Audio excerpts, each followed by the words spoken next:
Hello, Elvis. It's great to see you.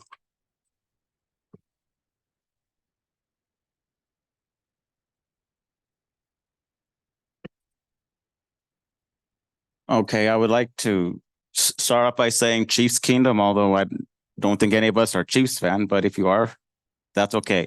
And I would like to say a thank you to former Mayor Gradisar for his service, and congrats to Mayor Graham on her election.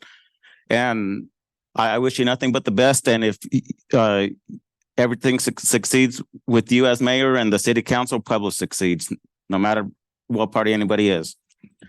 I, along with others, would like to know how the exact cost of the runoff was. I need to get to this on my phone too.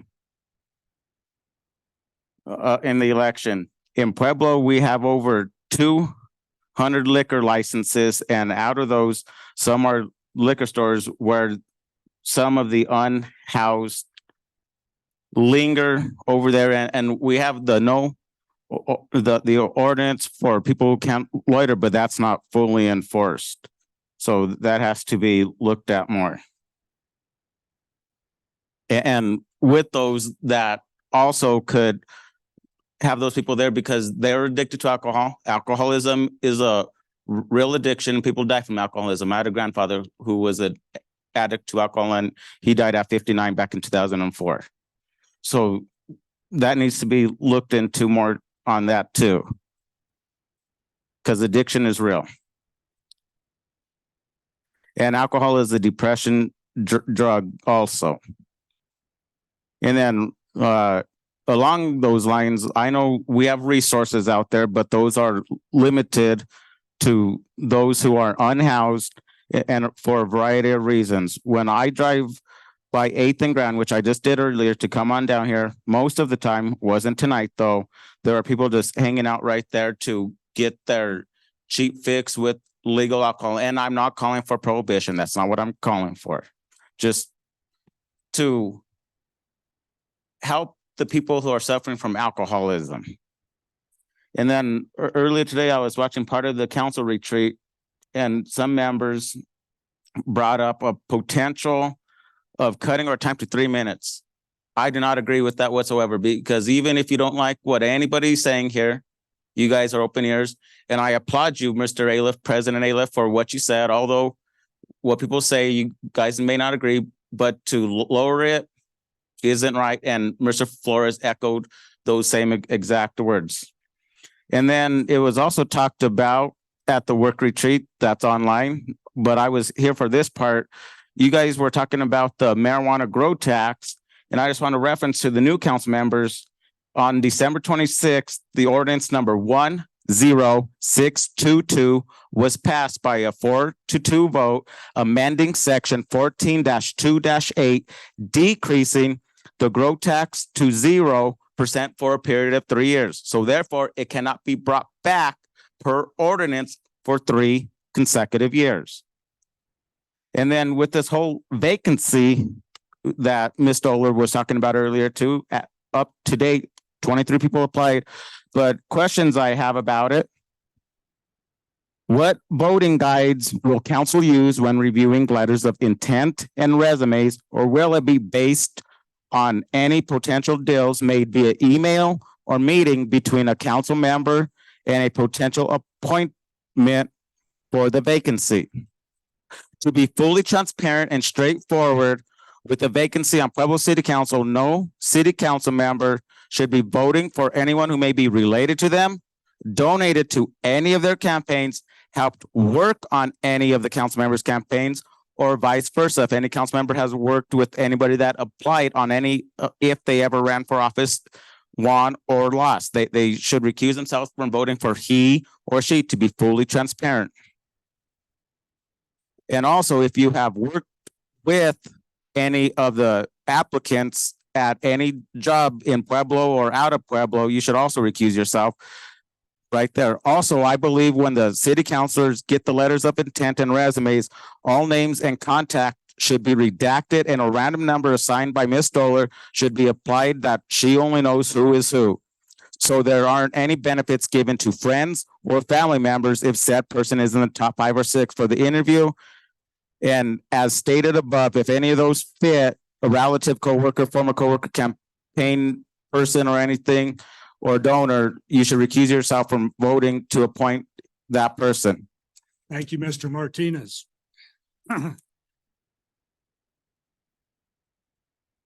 Pastor Paul Montoya.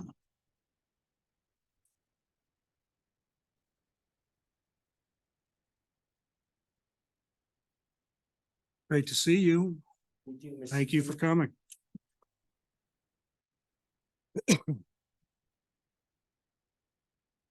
Hello, City Council, and God bless each and every one of you. First of all, I'd like to congratulate Joe Latino, Roger Gomez, and Mark Aliff, and Heather Graham as our new mayor for the city of Pueblo. But I came to speak tonight in part of the homeless. As all you guys know, my name is Pastor Paul Montoya with People Helping People and Faith in the Pueblo community. I've been helping the homeless since 2010. I was watching City Council last week and I heard Councilman Flores speaking about paying the homeless to clean up the city. To start picking up the trash, stuff like that. But there was like a liability with you guys for it would fall on the city's hands. You know, if you guys were thinking about paying the homeless to clean up the city, I'd be willing to help you. Who better to clean up the city? The homeless make the mess, let them clean it up. Amen. You know, this is Leroy Anthony Cannon. He was homeless for 10 years down at that river bottom. 2 years ago, he said, Pastor Paul, I'm going to freeze to death down here. I said, Leroy, you get a check. Give me $200-300 out of each check and I'll save it for you and I'll get you an apartment, which he did. He saved $1,500. I work with the lady over on the south side that's allowing me to move in these apartments. They're really beautiful apartments with just a first month's rent and a last month's rent. I mean, first month's rent and a deposit. She's not asking for an application fee from me or last month's rent. She just move in with rent and deposit. But I got to sign the lease that I'm going to be responsible for these people, which I have been. I've got 4 or 5 people in these apartment complexes from just the rent and deposit. A lot of these homeless people in Pueblo, they need a hand up, not a handout. I know everybody looks down on the homeless community, but you know what? If you guys are looking for them to clean up the city and you guys are willing to help pay them, we can help you guys with this. And I get 2 or 3 workers a week to go do different jobs throughout the city and they get paid for it. Leroy pays his light bill with it. He pays his phone bill with it. He uses that money wisely. A few of them, they do have problems with alcohol and drugs. But another gentleman, his name is Mark also. He's not using drugs anymore. The money he makes, he buys food. He buys what he needs. And he's not drinking alcohol any further. It's just the city needs some kind of program to help get these people off the streets. And you know what? I'll be willing to work with the city council if we can help do that. Amen. Any questions? Pastor Paul. Yes. Excuse me, this I'm sorry. is just not a time when we're gonna Okay. take questions or anything like that. Okay. Anything else? That's it. Pastor? I just, if you want to help them help clean up the city, I'd be willing to help you. You guys got my phone number and I'll be willing to help you. Thank you very Okay. much, Pastor. And Thank you. congratulations to you. guys.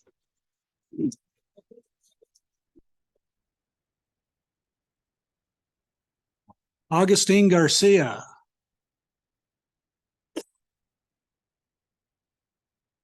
Great to see you. Thank you for coming. Good evening. Thank you for allowing me to speak this evening, President Aliff, council members. I want to thank the city council and the new mayor for closing the roadway in. I think that was something that was absolutely necessary. It was a wonderful bit of news when I heard that they were closing that. It has been a terrible blight and problem for our community for some time. So thank you all for doing that. I do want to mention that I am very much in support of Rocky Mountain SER receiving the funds that Councilwoman Martinez has tried to get for them for some time. They are a very worthy organization. They have helped numerous 501c3s in our community. My wife oversees many programs that serve the homeless and indigent populations in this community, and they have been a tremendous resource in getting food, diapers, other resources to individuals who are greatly in need. So that is one of the programs that's out there that's helping to support individuals in recovering from homelessness. Thank you, Rocky Mountain SER. I would like to use the remainder of my time to talk to you about my concerns regarding a nuclear power plant. Here in Pueblo, we have a large Hispanic population. Most of the individuals that I heard mentioned during Francis Concilia's speech are affluent individuals in our community. I heard a couple of Hispanic names, but those individuals, should something happen, have the means to be able to flee this community in the hope of finding safety should something go wrong. So Pueblo has always been marginalized from my perspective. At least in the last 100 years or so. We've had the chemical depot that was finally taken away. That poison was taken away from this community. Finally, now they're considering bringing in a nuclear power plant. Why? Who are these jobs going to that they're proposing? Everything that Jeff tries to bring in here through Petco, and I think it's an organization that does some good, but there's never second chance opportunities afforded to individuals. I was just talking to a friend of mine who is a well-regarded individual. I was sitting next to him here in the audience, and he said, you know, Francis didn't come from a background of affluence. Her father was a steel mill worker and her mother was a nurse. Well, my gosh, many of us have community or family members who provided to the community in different ways, but they certainly were not still workers because their last names were Garcia and Martinez and Romero, and they didn't have the opportunities that were provided. They certainly weren't nurses. And so when we talk about the individuals that are going to be most ill affected here in Pueblo, if something should go wrong with a nuclear power plant, we are talking about the Hispanic population and poor people.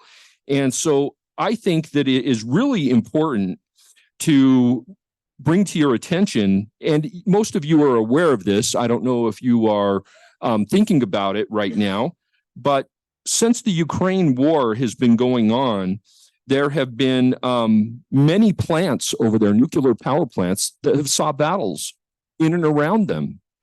So we have concerns here, not only of the environmental issues, but of the national safety issues that we could face with having this here. According to the United States Government Accountability Office, it reported more than 150 incidents from 2001 to 2006 of nuclear plants not performing within acceptable safety guidelines. This is a horrible idea for our community.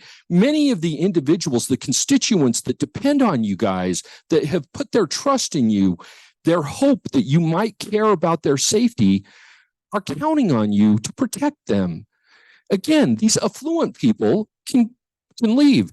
And are we demented? I don't think that we're demented. I think that when they proclaim that these things are going to be so safe and it's going to provide such, how do you equate saving a few dollars on your energy bill with the safety of our community? You can't do that.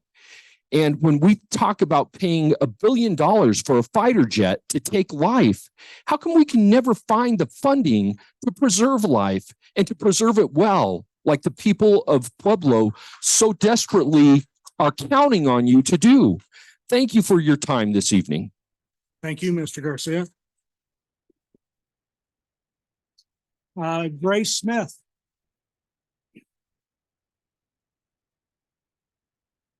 Oh, Ms. Smith. Hi.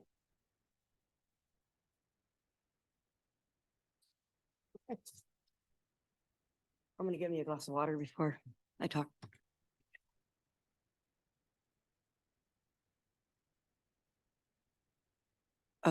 As you know, my name is Grace Smith. For the last decade, I've had to endure 3 very tragic losses. First, my 22-year-old son was murdered on October 17th in his own home. His murder is solved. Then 2 years ago, on February 4th of 2022, my 23-year-old grandson, Daniel Howard, was gunned down.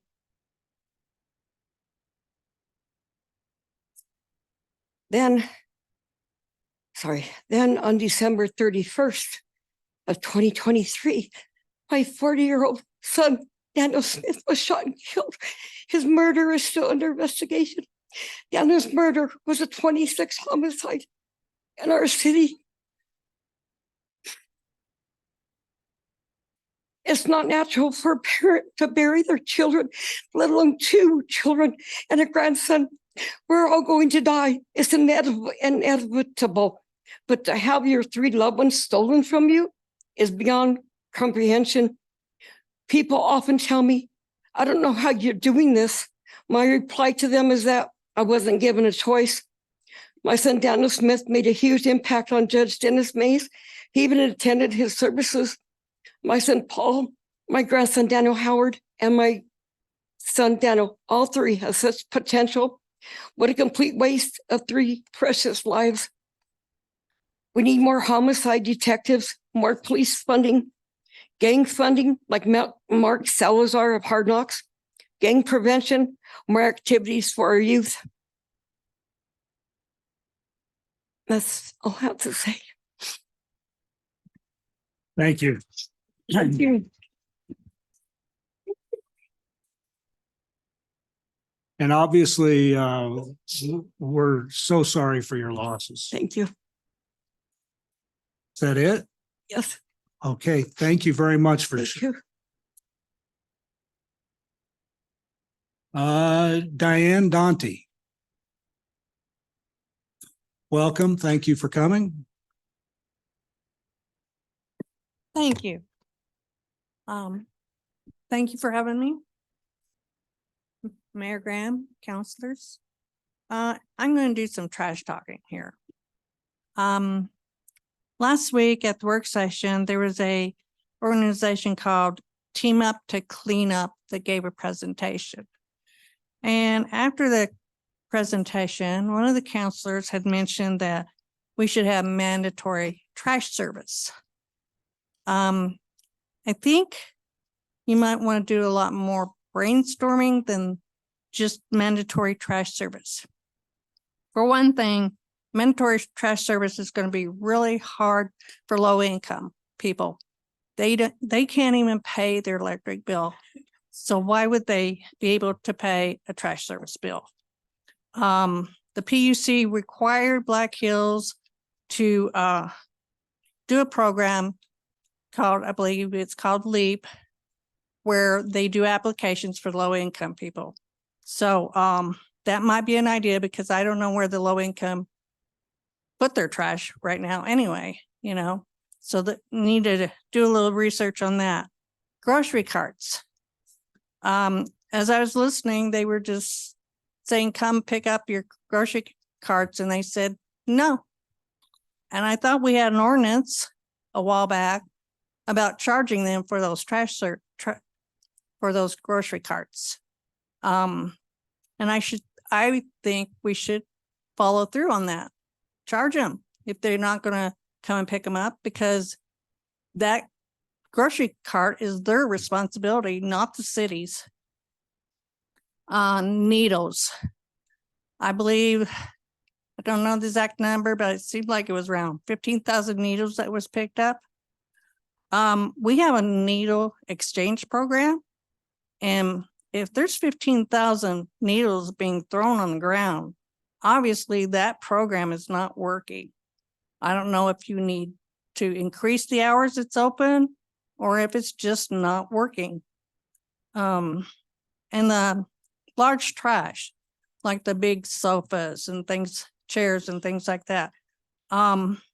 There's one day a year that we have free landfill where we can throw our large trash, maybe think about increasing that to multiple times a year, because people are not going to say their trash for that one day and keep it in their house or in their garage, waiting for that one day. That's all I have to say. Thank you. Thank you.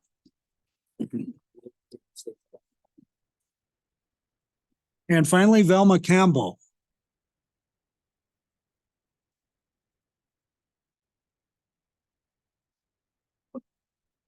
Welcome, Ms. Campbell. Thank you. I appreciate the opportunity to speak to the committee, to the council tonight, and thank you for your time and your attention to the important issues. I'm going to be talking about facts tonight, facts about nuclear power and about public participation in our democratic processes. One, I have to say that in spite of all the hard work and energy that the PISAC committee members put in, much of that report and their resulting show and tell displays consists of partial truths and misinformation. And so I'm going to try and address some of the balance that's needed. For instance, one of the PISAC members told this committee earlier this month that people that have been at the hearings in the legislature testifying are claiming to be from Pueblo, but are not. I'm sorry. I've been here since 1988, working and living, and I consider Pueblo my home. And I was at that hearing where that representative from PISAC spoke, not on behalf of PISAC, mind you, but on behalf of her other occupation. I feel deeply about those false allegations about those of us who testify and raise questions simply on behalf of a healthy environment and a healthy economy for our community. I believe that there have been too many empty promises, and nuclear power is another one. The jobs and taxes promised by the PISAC committee are speculative. Let's talk about facts.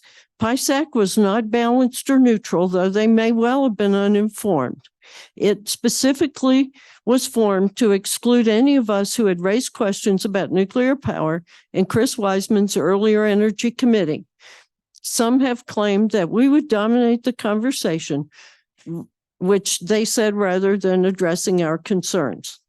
So-called advanced nuclear is still in the research stage, has not been built, and the closest one to an operating pilot plant was the NuScale Corporation, which was 15 to 20 years from completion and billions over budget when it was canceled.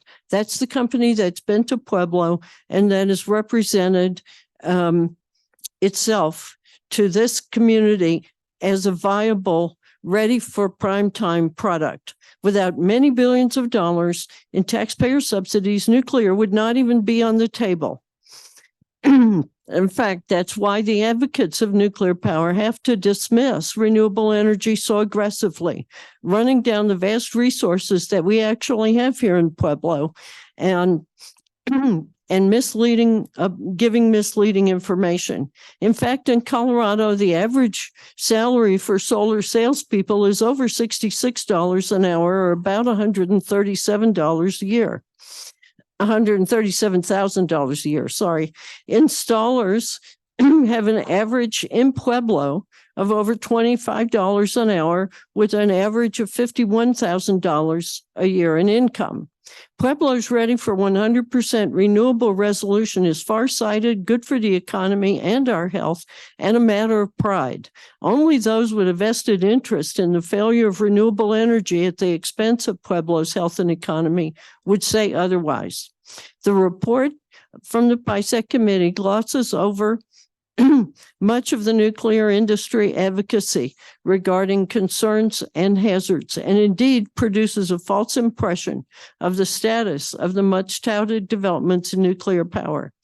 The so-called new nuclear is simply old nuclear repackaged in glass vacuum tubes and shipped across the country. The actual plants won't be smaller. They simply pack those, bundle those glass vacuum tubes with light water reactors in them so that actually there are 8 to 16 experimental nuclear reactors operating in a given plant. For instance, in the Xcel power plant building. Regarding water use, the 8 to 12 reactors will be operating in a cooling bath at least 70 feet deep. That has to be renewed, and the water cannot be reused for general public. The fuel from those reactors have to be removed every 1 to 2 years and then sit in another bath 60 to 70 feet deep for 5 years before the radioactive waste is stored on site in our community for anywhere from 100 to 20,000 years, depending on how long it takes them to convince some other disadvantaged community to become a national nuclear waste site. The nuclear industry and DOE are presenting a sales pitch for new and advanced nuclear and want to get in on funding for clean energy and access to our disproportionately impacted communities. Someone on the council asked the very intelligent question, why Pueblo? Well, it's because they're going around marketing to communities that they feel are too disadvantaged and desperate to look this gift horse in the mouth. I think that if the imbalance between the subsidies, the multi-billions, tens of billions of dollars of subsidies that go to nuclear power every year, a roughly 10 to 1 ratio compared to nuclear to renewable energy, if that balance was adjusted, renewable energy is more than ready and capable to handle the distribution issue. And I could go into the weeds about why, but I won't. Come back and Thank you. fill us in with some more. Thank you very much.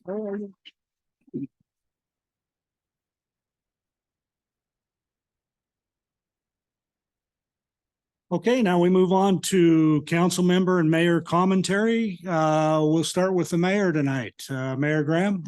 Thank you, President Aliff. Chief Solano, do you want to start off with the CAFE information? Yes, good evening, President Aliff, Council, and Mayor Graham. Mayor asked me to share a little bit about the CAFE, the city's addressing fines and fees, as I know that our city attorney is in the room also. The city received a grant from the National League of Cities to sponsor the look at how to encourage a community service aspect of reducing fines and fees, which Judge Sykes has done an incredible job with. Well, this last Saturday, the team visited as the city sponsored a fines and fees reduction day. It was successful. It wasn't overwhelmingly breaking doors down, but very successful. Those that did attend were able to negotiate a reduction of their fine and fee by 50% if they had agreed to 3 financial empowerment counseling sessions at one of our new financial empowerment centers. We saw individuals with fines that begin as about $150 and up to $6,000. So I think it was a successful event that the mayor asked that I share that with you. And I know that Judge Sykes will be looking at perhaps replicating what event took place last Saturday. So that concludes comments about the CAFE Fines and Fees Day last week. Thank you. Thank you, Chief of Staff Solano. And then just a couple more. Clyde, can you put the flyer up? I'd like to invite the city council as well as the rest of Pueblo to join the local NAACP during Black History Month for their program of events throughout the month. We have shared the calendar of events on our city Facebook page, but you can also see it up on the screen here in council chambers. They started last week with events all over the city and have more opportunities to join in for concerts, film screenings, and the celebration of Black history through February 27th. I encourage my fellow citizens to celebrate and engage with the NAACP because we know Black history is American history, the theme of the programming and the events this month. And so that schedule is posted on our Facebook page if anybody would like to check out any of the events being hosted by the NAACP. My next memo is you see Chief of Staff Solano on the screen tonight, and then you see our Director of HR here in person. And so Chief of Staff Solano will be retiring this month, February 29th. And so we thank her for the last 5 years she has dedicated to the city of Pueblo.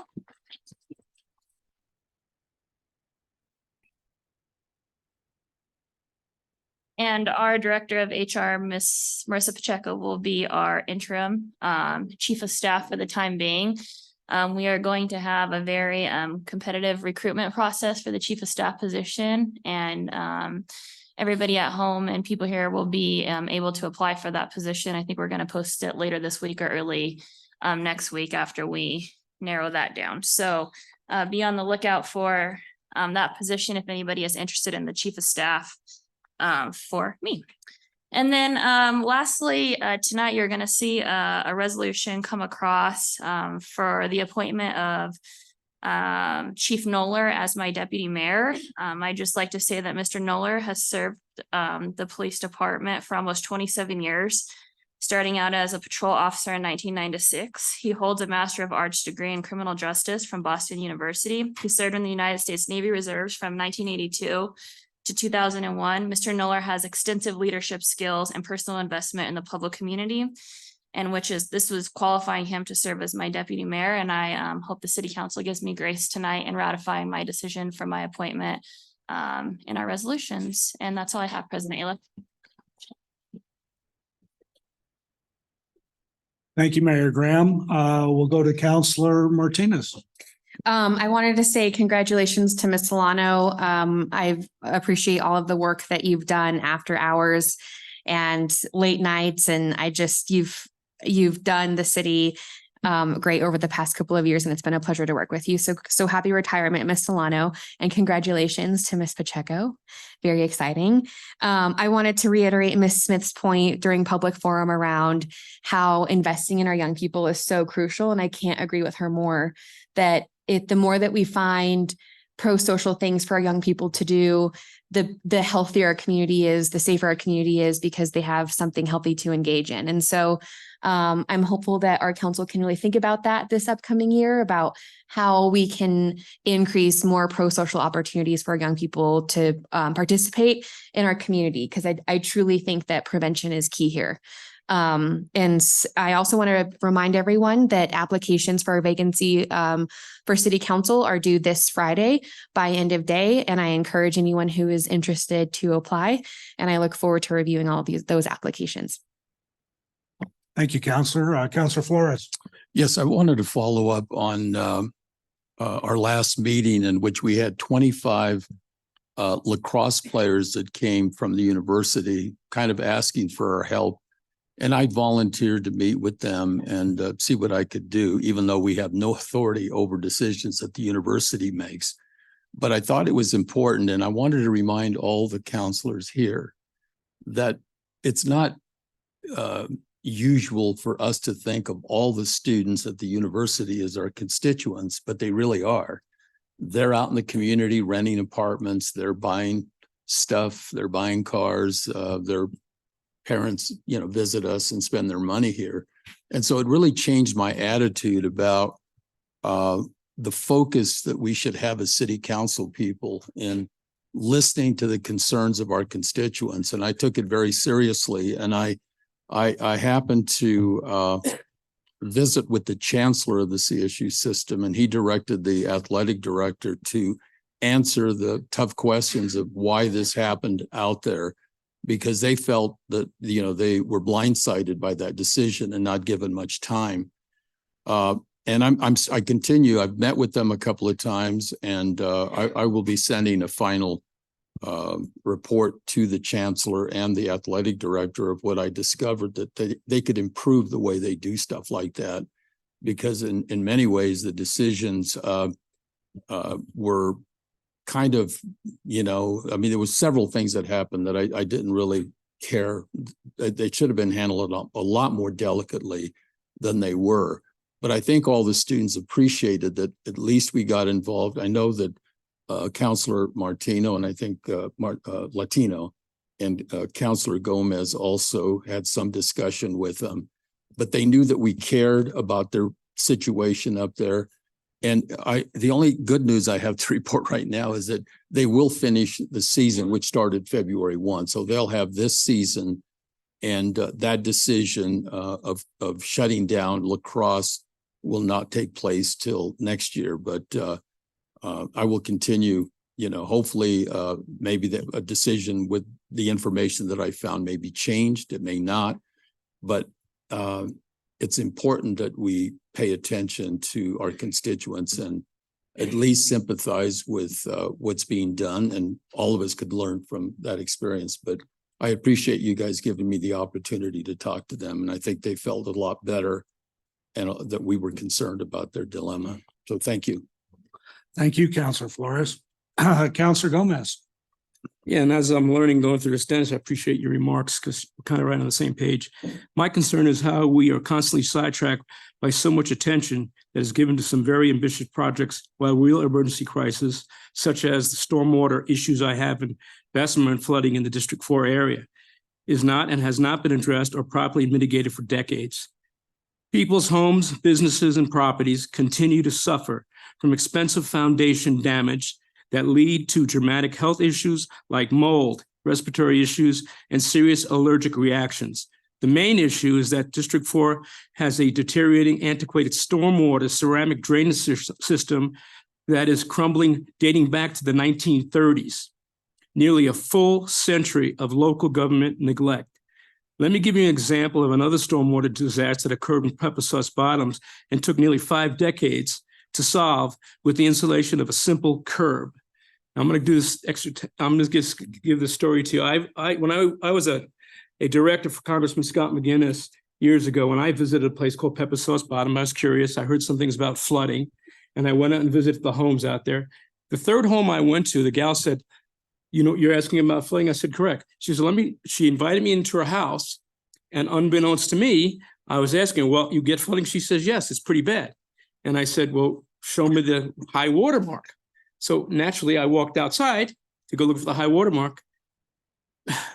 Folks, she didn't do that. She moved her couch. It was inside her house. You've got to be kidding me. Almost 5 decades to solve that problem with a curb. Are you serious?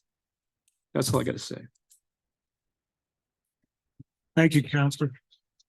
Counselor Meister. Okay. Just congratulations to Ms. Solano. And, this time enjoy your retirement and thank you for your service. There's been a lot of subjects that have come up tonight. I think that not just the lacrosse team has a problem, but I think the university as a whole, there's rumors out there that it might have a problem. So I just ask that the community pay attention to see what's really going on financially with the university.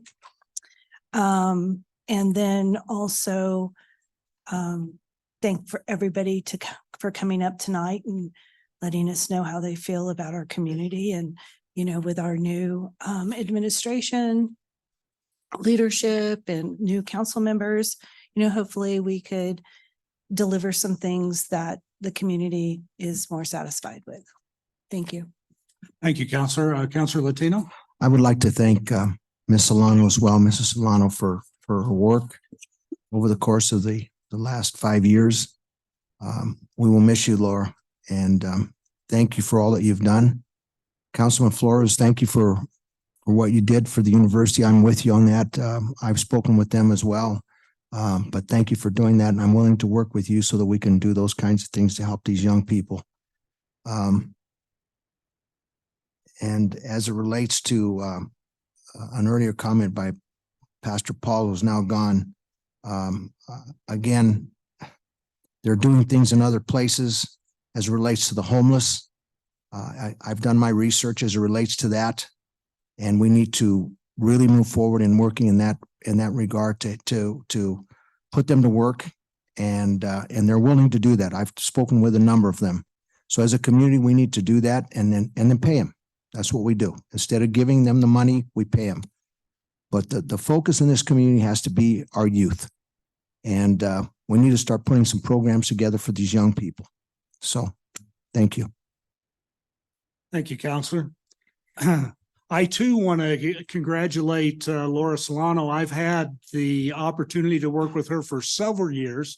And I will say one of the hardest things when you're a city councilor is cutting through the red tape, getting things done, getting access to the things that you need to do your job. I can tell you that I never, ever contacted that office where Ms. Solano wasn't right on it, handled it, took care of it, and she performed her job well, and she will be sorely missed. And those are big shoes to fill, and I congratulate her wholeheartedly.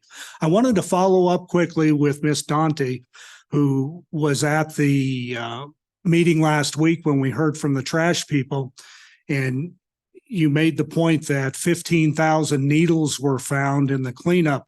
It was actually 75,000 needles. So there were, and let's be clear on this.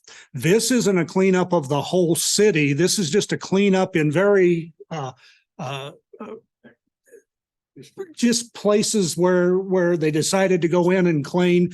But as a percentage, it was probably a very low percentage of the area of the city that needs to be cleaned up.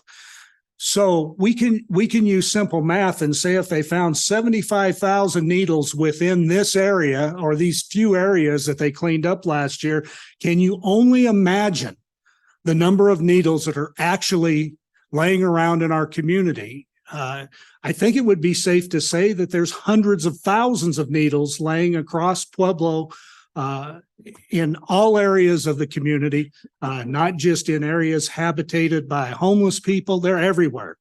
That program does not work. When it started, it was a clear one-on-one exchange. If you wanted a needle, you came in with a needle and you got one.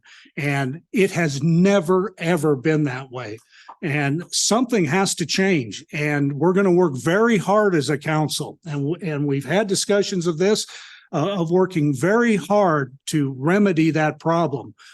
We just can't be a community that is okay with that you can discard needles anywhere and everywhere and just make it our responsibility to take care of that. So it's very important that we look at that. I just wanted to clarify, it was a lot more needles than what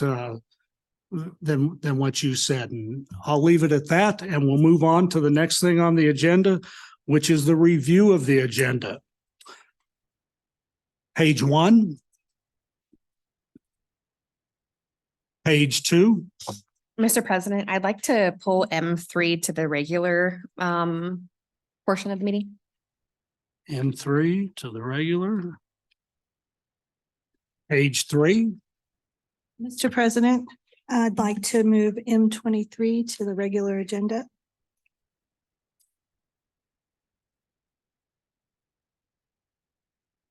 M23 to the regular agenda. President Aliff, I'd like to continue M22 to the January 26th meeting.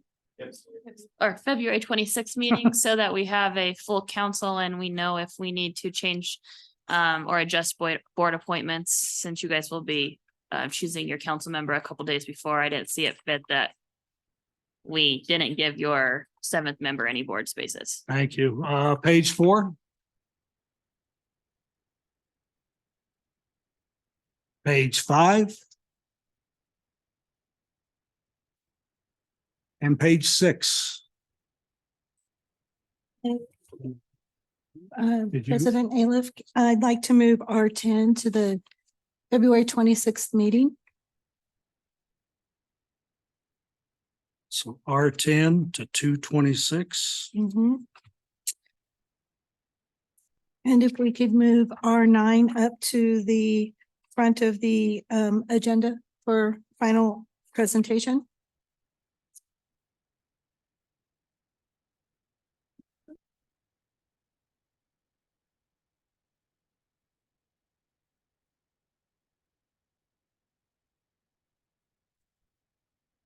Okay, can I get an approval of the agenda? I motion to amend the agenda, Mr. President, moving M3 and M23 to the regular portion of the agenda, And then moving M22 and R10 to February 26th, the regular meeting, And R9. and moving R9 to the front of the regular agenda. Is there a second? Second. Call for the action? That's different. I don't have a screen to vote. Can we just call roll call? Mark Aleph. Yes. Dennis Flores. Yes. Roger Gomez. Yes. Joe Latino. Yes. Regina Maestri. Yes. Sarah Martinez. Yeah.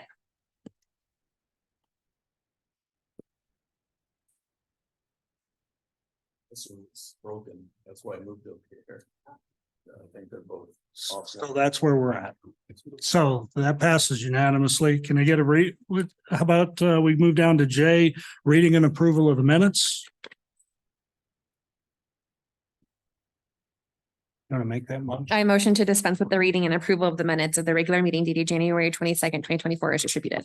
Second. Let's call for the action. Mark Aleph. Yes. Dennis Flores. Yes. Roger Gomez. Yes. Joe Latino. Yes. Regina Maestri. Yes. Sarah Martinez. Passes 7-0. Madam Clerk, communications 6-0. 6-0. Yeah. I keep thinking there's 7 of us. There's not. You'll be able to say that a lot very I soon. will. Consent agenda. Item L, Communications, L1, Minutes of the Planning and Zoning Commission, regular meeting for 12/13/2023. M, Resolutions, item M1, a resolution awarding construction contract in the amount of $1,482,745.80 to Tony J. Beltramo and Sons, Inc. for project number 24-002, asphalt and utility improvements, Northern Avenue, Prairie to I-25, setting forth $345,900.20 for contingencies and authorizing the purchasing agent to execute same. Item M2, a resolution ratifying an emergency construction contract in the amount of $444,876 with Evoqua Water Technology LLC for emergency dissolved air flotation thickener DAFT repair, project number 23A-043 WWAN04 at the James R. Delorio Water Reclamation Facility and approving the purchasing agent's execution of same. Item M4, a resolution awarding an agreement for professional engineering services in the amount of $179,386 to Dibble and Associates Consulting Engineering, Inc. and Arizona Corporation for project number 23-076, design of Lake and Ormond Roundabout and authorizing the purchasing agent to execute same. Item M5, a resolution authorizing payment of $150,000 from project number CI 2113 American Rescue Plan Act for purposes of information technology, cybersecurity, and network infrastructure for the Real-Time Crime Center as authorized by Section 603(a) of the American Rescue Plan Act and U.S. Treasury Final Rule 31 CFR 35. Item M6, the resolution awarding an agreement for professional engineering services in the amount of $129,364 to Dibble and Associates Consulting Engineers, Inc., an Arizona Corporation for project number 23-052, design of intersection improvements at Jerry Murphy Road and Chinook Lane and authorizing the purchasing agent to execute same. Item M7, a resolution ratifying an emergency construction contract, the amount of $12,671.92 with Parker Excavating, Inc. for emergency sanitary sewer point repair at 624 East 4th Street, project number 20-059 WWAN03, and approving the purchasing agent's execution of same. Item M8, a resolution ratifying an emergency construction contract, the amount of $9,379.65 with Parker Excavating, Inc. for emergency sanitary sewer point repair at 2105 Ridgewood Lane, project number 20-059 WWAN03, and approving the purchasing agent's execution of same. Item M9, a resolution awarding amendment number 1 to a construction contract, the amount of $8,201.60 to Impact Industrial Services LLC, a Colorado limited liability company for project number 23-109, abate and demolish 718 West 4th Street, CDBG, and authorizing the purchasing agent to execute same. Item M10, a resolution approving acceptance of $8,203.50 for the reimbursement of expenses from Health Solutions of Pueblo, a nonprofit organization relating to the delivery of services via the Solutions Outreach Services Team, SOS Team, and depositing these funds in the general fund. Item M11, a resolution ratifying an emergency construction contract in the amount of $7,488.22 with Parker Excavating Inc. for emergency sanitary sewer point repair at 2517 Winnipeg Street, project number 20-059 WWAN03, and authorizing the purchasing agent execution of same. Item M12, a resolution transferring $6,000 from project number CD 1911 into project number CD 2111 for the demolition of the Albany Building, bid number 23-142. Item M13, and a resolution approving an easement agreement for Brookwood Park between the City of Pueblo, Colorado Municipal Corporation, and Black Hills Energy for the installation of underground distribution line. Item M14, a resolution preliminarily determining that the petition for the annexation of the 8.018 acre area, commonly known as the first edition of Villa Bella annexation, is valid under the provisions of the Colorado Revised Statutes, section 31-12-104.1 and 31-12-107.1, tabling final action on the petition for the period of not more than 180 days and referring the petition to the Planning and Zoning Commission for review and recommendation. Item M15, a resolution preliminarily determining that the petition for annexation of the 10.094 acre area, commonly known as the second edition of Villa Bella annexation, is valid under the provisions of the Colorado Revised Statutes, section 31-12-104.1 and 31-12-107.1, tabling final action on the petition for a period of not more than 180 days and referring the petition to the Planning and Zoning Commission for review and recommendation. Item M16, a resolution preliminarily determining the petition for annexation of the 79.637 acre area, commonly known as a third addition to the Villa Bella annexation, is valid under the provisions of the Colorado Revised Statutes, sections 31-12-104.1 and 31-12-107.1, tabling final action of the petition for a period not more of 180 days and referring the petition to the Planning and Zoning Commission for review and recommendation. Item M17, a resolution authorizing the issuance of the revocable permit REV-23-48 to Fuel and Iron Master Tenant LLC for the purpose of installing a planter to enhance the streetscape on the sidewalk adjacent to B Street in the Fuel and Iron parking lot. Item M18, a resolution authorizing the issuance of a revocable permit REV-21-1 to Posada for the purpose of constructing a 6-foot-high wrought iron fence along the existing sidewalk within the public right-of-way on the east side of Lake Avenue and the south side of Indiana Avenue, adjacent to the property at 2024 Lake Avenue. Item N19, a resolution confirming the appointment by the mayor of Dylan Goodwin and Mike Wakefield to complete a 4-year term expiring June 30th, 2027 on the Pueblo Energy Advisory Commission. Item M20, a resolution confirming the appointment by the mayor of David Roscoe to complete a 3-year term expiring November 1, 2026 on the Pueblo Streetscape Advisory Committee. Item M21, the resolution confirming the appointment by the mayor of Steve Naraki, Garrison Ortiz, and Jim Balazaya to the Pueblo Urban Renewal Authority Board. Item M24, a resolution confirming the appointment of Stephen Chris Noller to the position of deputy mayor.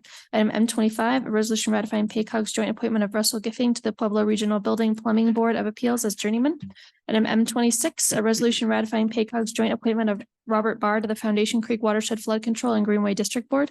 Item M27, and a resolution ratifying PayCog's joint appointment of Alva Klasna to the Community Services Advisory Committee, CSAC.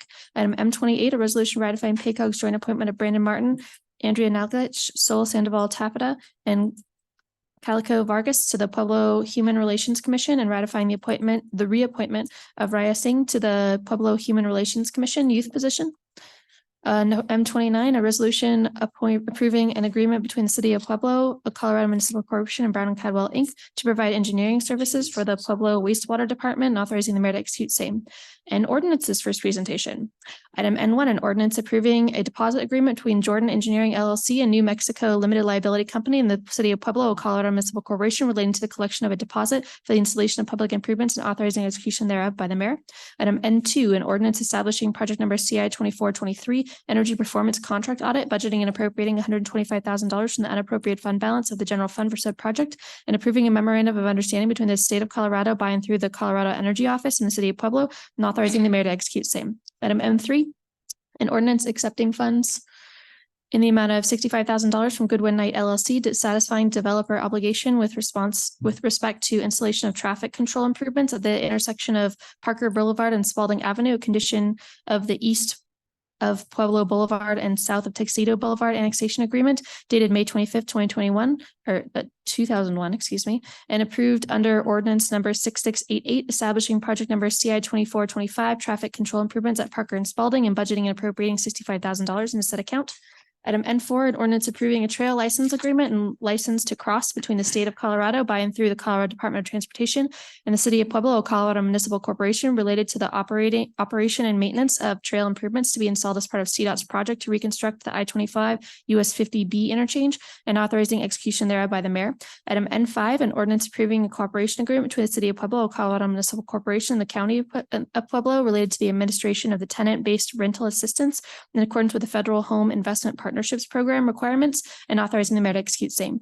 Item N6, an ordinance establishing project number H02470 tenant-based rental assistance project, transferring $75,000 from project H02150, $25,000 from project number H02260, $66,978.83 from project number H02130, and accepting $22,326.17 from the county of Pueblo, budgeting and appropriating funds in the amount of $189,305 and authorizing the mayor to execute same. Item N7, an ordinance approving an agreement to provide tenant-based rental assistance in the amount of $189,305 between Posada Inc., a Colorado nonprofit corporation, and the city of Pueblo, a Colorado municipal corporation, authorizing the mayor to execute same.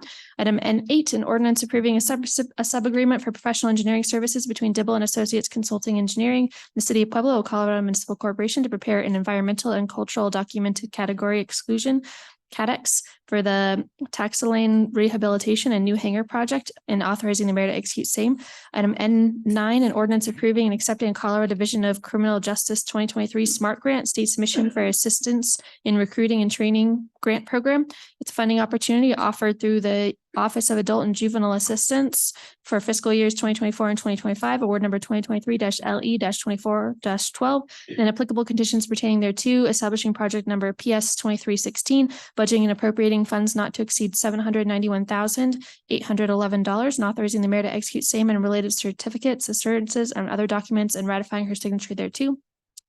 Item N10, an ordinance approving and accepting a Colorado Department of Law Division of Community Engagement Grant to support the Financial Empowerment Center for residents of the city of Pueblo, establishing project number CI 2424, budgeting and appropriating funds not to exceed $502,500 and authorizing the mayor to execute same. Item N11, an ordinance budgeting and appropriating $71,500 from the unappropriated fund balance from the general fund and authorizing the expenditure of the same to the Mariposa Center for Safety for operating costs through June 2024. Item N12, an ordinance approving an agreement between the city of Pueblo, a Colorado Municipal Corporation, the Board of Governors, the Colorado State University System, acting by and through the Colorado State University Pueblo regarding unpaid internships and authorizing the mayor to execute same. Thank you, Madam Clerk. Is there a motion to approve the consent agenda? I move to receive and file the minutes of the Planning and Zoning Commission, approve all resolutions set forth in the consent agenda, pass the ordinances of the consent agenda, setting the public hearing for February 26, 2024, and order the ordinances to be published by title. Is there a second? Second. Call for the action? Mark Aliff, Yes. Dennis Flores. Yes. Roger Gomez. Yes. Joe Latino, Yes. Regina Maestri, Yes. Sarah Martinez. That passed 6-0. Madam Clerk, the regular agenda.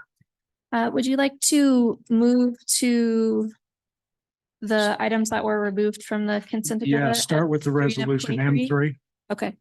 Item M3, resolution authorizing payment of $180,000 from project number CI 2113 American Rescue Plan for the purposes of purchasing property known as 2701 East 12th Street, Pueblo, Colorado, performing certain property boundary changes, performing certain improvements, and authorizing the mayor to execute any required documents as authorized by section 603.A of the American Rescue Plan Act and U.S. Treasury Final Rule 31 CFR 35.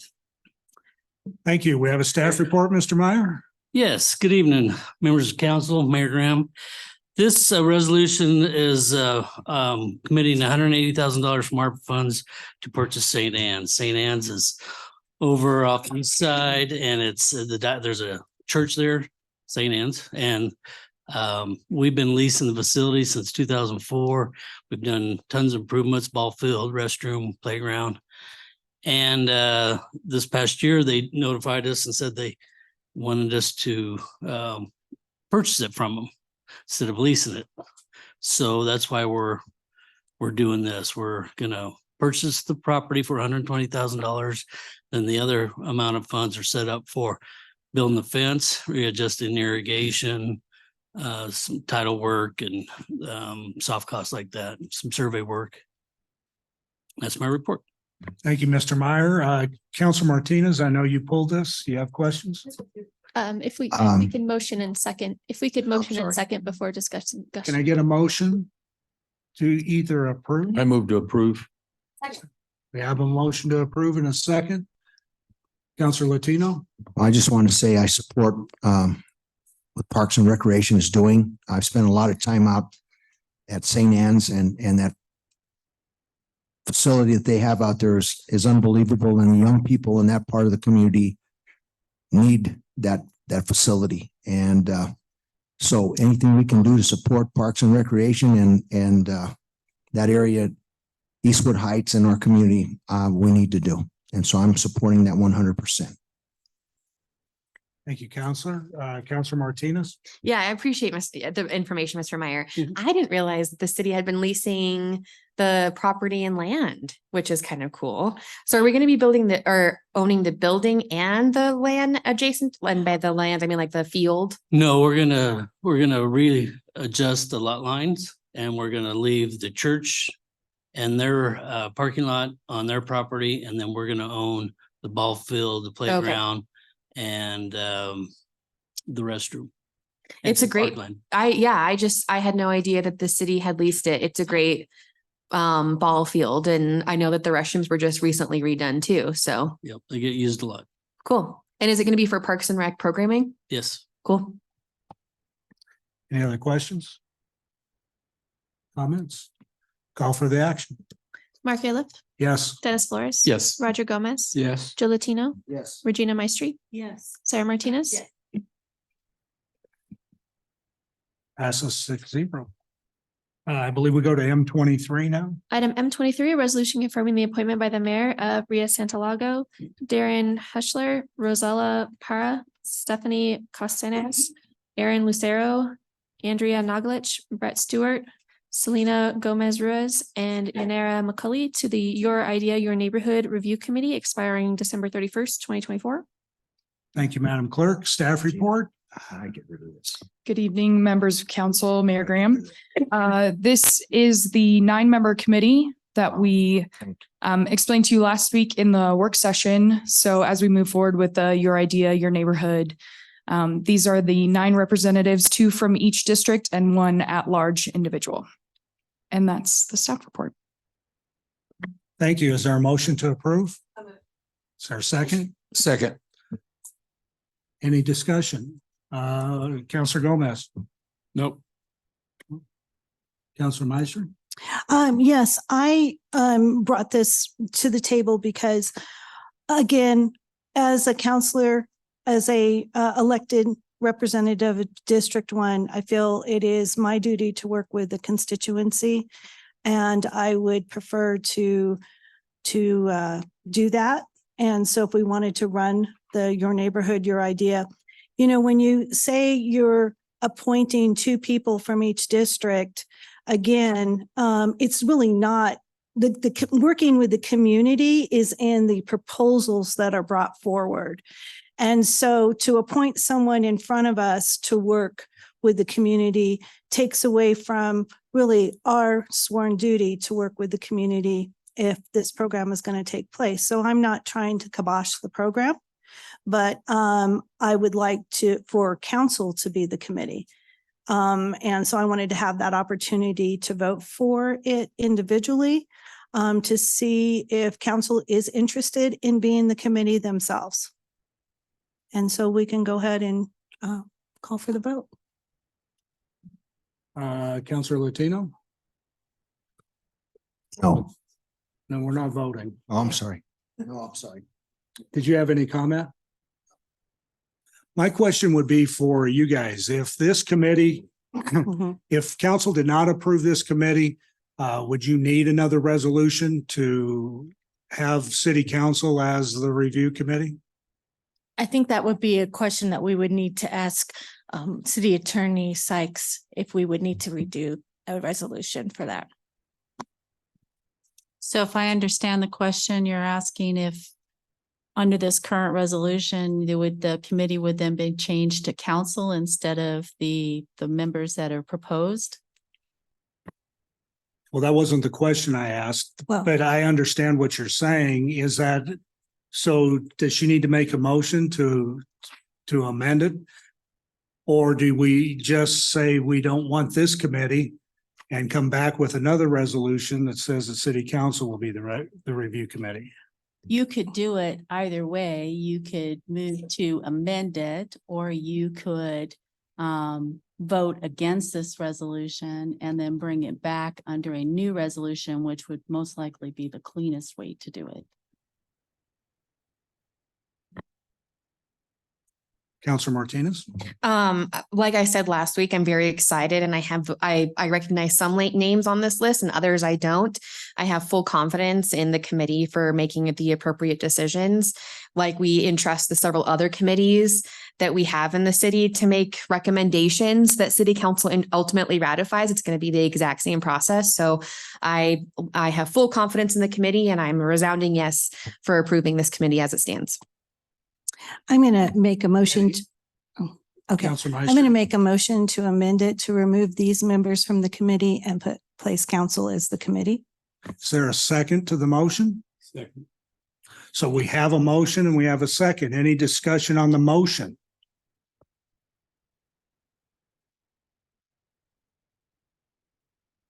Call for the vote on the motion? On the amendment? Yes, this will be on the amendment and the amendment is to insert city council as the review committee. Mark Aliff, Yes. Dennis Flores, No. Roger Gomez, I'm voting yes on the amendment. Joe Latino, Yes. Regina Maestri, Yes. Sarah Martinez. Absolutely not. So the motion passes, the amendment passes. Now do we need to vote? 4-2. No, No, we're good? yes. Okay.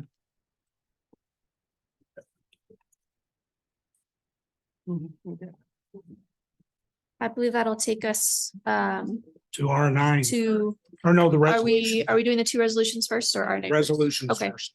Resolutions then, item Q1, a resolution authorizing payment from the council contingencies account, the 2024 general fund budget to the Pueblo Friends of the Arkansas River in the amount of $250 to sponsor the Trout on the Route fundraiser. You And here, want me to read it again? please. Q1, a resolution authorizing payment from the council contingencies account, in the 2024 general fund budget to Pueblo Friends of the Arkansas River in the amount of $250 to sponsor the Trout on the Route fundraiser. Is there a report? Yes, President Aliff, the council and Mayor Graham, I have the staff report. This is asking for council's favorable approval of the use of council contingencies fund to support the Pueblo Friends of the Arkansas River. This council sponsored into 2023 as well for $300 versus the $250 requested in 2024. And the funds are used to clean up a variety of areas along the trails, Runyon Lake, sponsor events like fishing for lessons for kids and other amenities along the river trail. And that does conclude staff's report. Thank you. Thank you, Ms. Solano. Is there a motion to approve? Motion to approve. Is there a second? Second. We have a motion and a second. Any discussion, I'm questions? sorry, who is the second? Thank you. Councilor Gomez. Any questions, comments? We'll call for the vote. Mark Aliff, Yes. Dennis Flores. Yes. Roger Gomez. Yes. Joe Latino, Yes. Regina Maestri, Yes. Sarah Martinez. Madam Clerk, Q2. Passes 6-0. Item Q2, a resolution authorizing payment from the council contingencies account, the 2024 general fund budget to Pueblo Firefighter Historical Society in the amount of $1,500 to sponsor a table at the firefighters ball and awards dinner on Saturday, March 2nd, 2024 at 5 p.m. at the Pueblo Convention Center. And a staff report.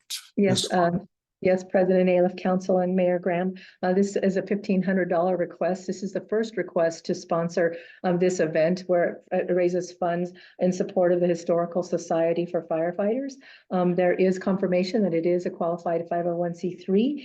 The facility is located at 116 North Main. Many people volunteer, many hours that are committed to preserving the history. And the museum was added to the Colorado Most Endangered Places in 2019. And that concludes staff's report. Thank you. Thank you, Ms. Solano. Is there a motion to approve? Approve. Second, Got a motion and a second. Any questions? Call for the action. Mark Aleph, Yes. Dennis Flores. Yes. Roger Gomez. Yes. Joe Latino, Yes. Regina Maestri, yes. Sarah Martinez. That passes 6-0. We now move to R9. Item R9, an ordinance for safe use of public property to limit public camping and prohibit temporary structures on public property within the city of Pueblo, Colorado, introduced January 22nd, 2024 by Counselor Sarah Martinez. Do we have a staff report? Yes, President Aliff, members of council, this is a ordinance that would limit public camping and prohibit temporary structures on public property within the city of Pueblo. The ordinance would apply to all encampments located on public property where camping is not expressly authorized by the city. It establishes the ordinances and sets penalties for that to help prevent health and safety hazards brought on by this camping. And it would make it a municipal violation, class 2 violation, in order to violate the ordinance. I have done some research and I know Mr. Hippolyte has talked to council before on this. There are cases out there that have talked about ordinances like this. And Mr. Hippolyte drafted this ordinance. He drafted it within the language of those other ordinances. So essentially this ordinance would say that it would be unlawful for someone to camp on a public property where there was other shelter available to the city. So the city would have to demonstrate that there's sufficient shelter for the homeless population in Pueblo in order to cite anybody under this ordinance as the law currently sits.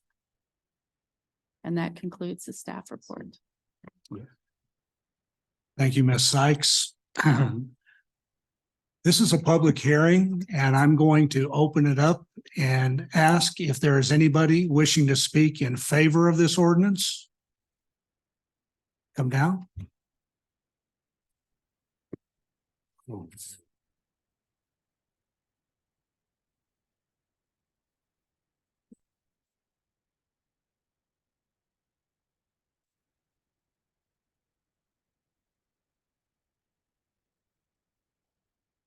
Please state your name again for the record.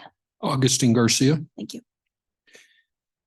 I don't know that I'm entirely in favor of this. I didn't know this particular provision existed in this ordinance proposal, making it a condition that adequate shelter needed to be available in lieu of an individual being able to camp out in a public place.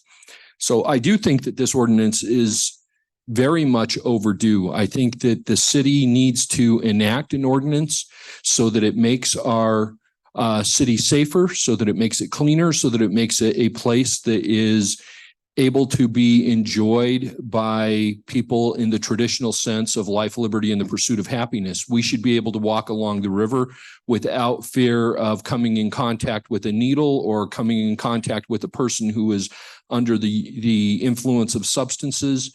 I think that we all, and I know some of you in particular, are led by your spiritual convictions on this. We all have a heart, I think, for the homeless, but certainly when opportunities and programs are made available to individuals to avail themselves of changing their circumstances and they do not take advantage of those, we certainly cannot continue in the way that we have been going. Is distasteful when we have individuals that come to our town and want to know about it and they go and they tour it and we see the abundance of homelessness that takes place.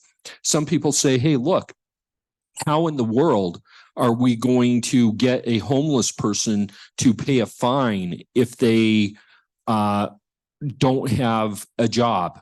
Well, Joe Arpaio, I'm not a fan of the fellow, but he did come up with an alternative in Arizona, and that was his jail tent city, quote, jail tent city.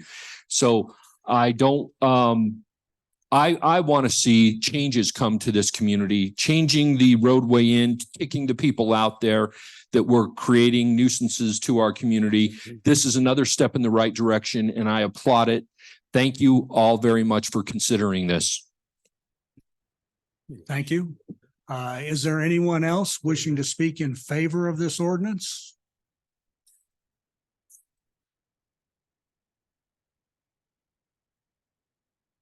Please state your name for the record. Go ahead and press the mic right there. Yeah, thank you. Okay, Elena Garcia. So I'm in favor of this ordinance for the fact that, and first, before I start, I wanted to congratulate Heather Graham and thank you for allowing me to speak right now. I'm for this ordinance for several reasons. One of them is I live in the neighborhood around Dutch Clark. I also do dog rescue for the Pueblo community, and I work with many animal groups. We can't even get our animals together or reunite with families or do anything like that because we are fearful, not only for our safety, but for our animals and our children and our grandchildren. My dog actually brought me in a needle the other day from the house. Now, I shouldn't have to have that. This particular dog also sniffs out things that should not be in my yard. Those things are backpacks, broken down bikes, wagons, shoes, clothing items, shampoos. Everything that you can think of ends up hiding in bushes in my yard and behind trees. I also have a piece of land that nobody could claim. That's not my land. It's part of the city's behind me. And they actually put everything back there.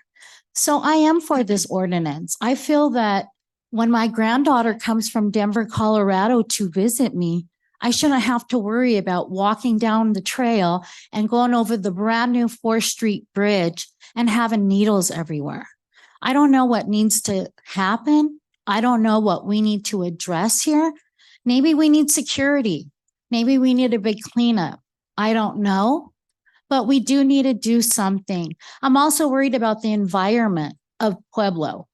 I mean, they're dumping things in the water. There are soaps going through there, leftover food. All that causes health problems and disease. I witnessed this in Denver when a big influx of people moved in and they didn't have an ordinance and it was bonkers, out of control. That's the only way I could explain that. And I don't want Pueblo to be that next Denver and that next city because there's only more and more people moving in here, not moving out. And I don't know what to say other than it needs to be addressed. We need to clean it up. And all of us in Pueblo deserve to feel safe. And also, we do not need to be walking down there and seeing people use drugs as well. So I think security would be a start. Maybe some cleanup would be the second thing I would suggest. And that's about all I have to say. And thank you for allowing me to speak. Thank you for coming tonight. Thank you. Is there anyone else wishing to speak in favor of this ordinance? Down, state your name. Thank you, City Council. Thank you, Mayor. Congratulations. Like to add into that. Please state your name for the record. My name is Brett Averna. Thank you. I'm in full support of the camping ban, just for the simple reason I've just recently traveled to Portland and a few other places. The environmental impact of our lands and especially our waterways, the significant trash to waste, including the human waste, chemicals will leave an impact that take years to mitigate. It opens up Pueblo for lawsuits, allowing the contaminated water to flow downstream like Springs just went through in the past from everybody else below. I want to be a good neighbor so we don't have that problem. The other issues is once you start this and it becomes a bigger issue and lawsuit starts, then you get EPA involved. That really becomes complicated. Also, the time and the cost of fighting the fires that have been going on down there recently in the past. What happens if one of them gets totally out of hand?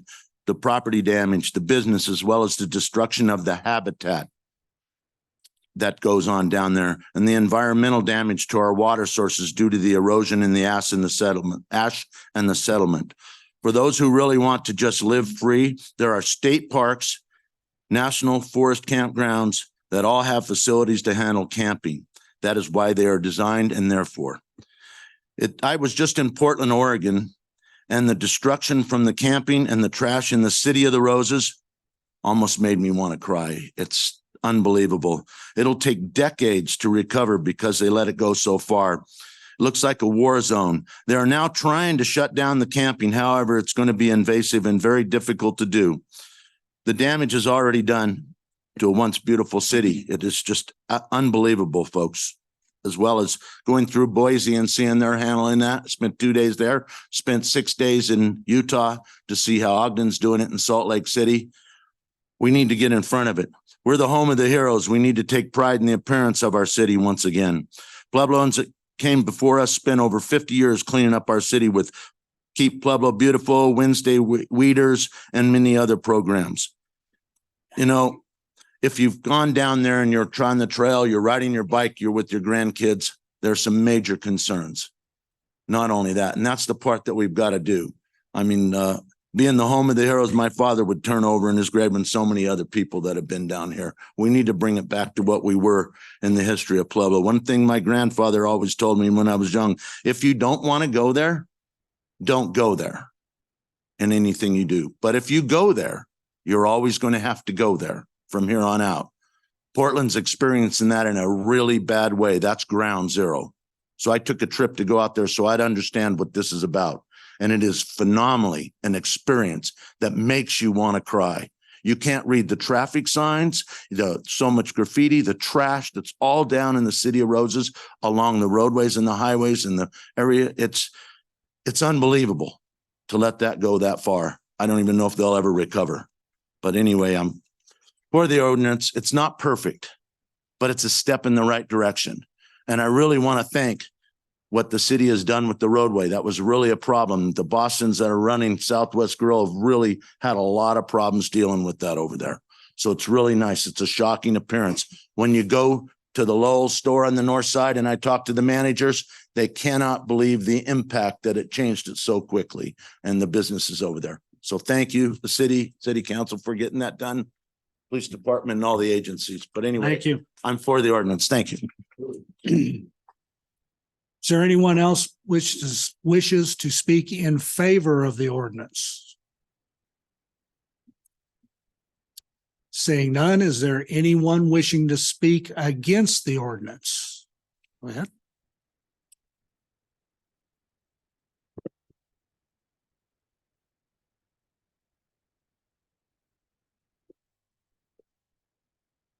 Please state your name for the record. Elvis Martinez.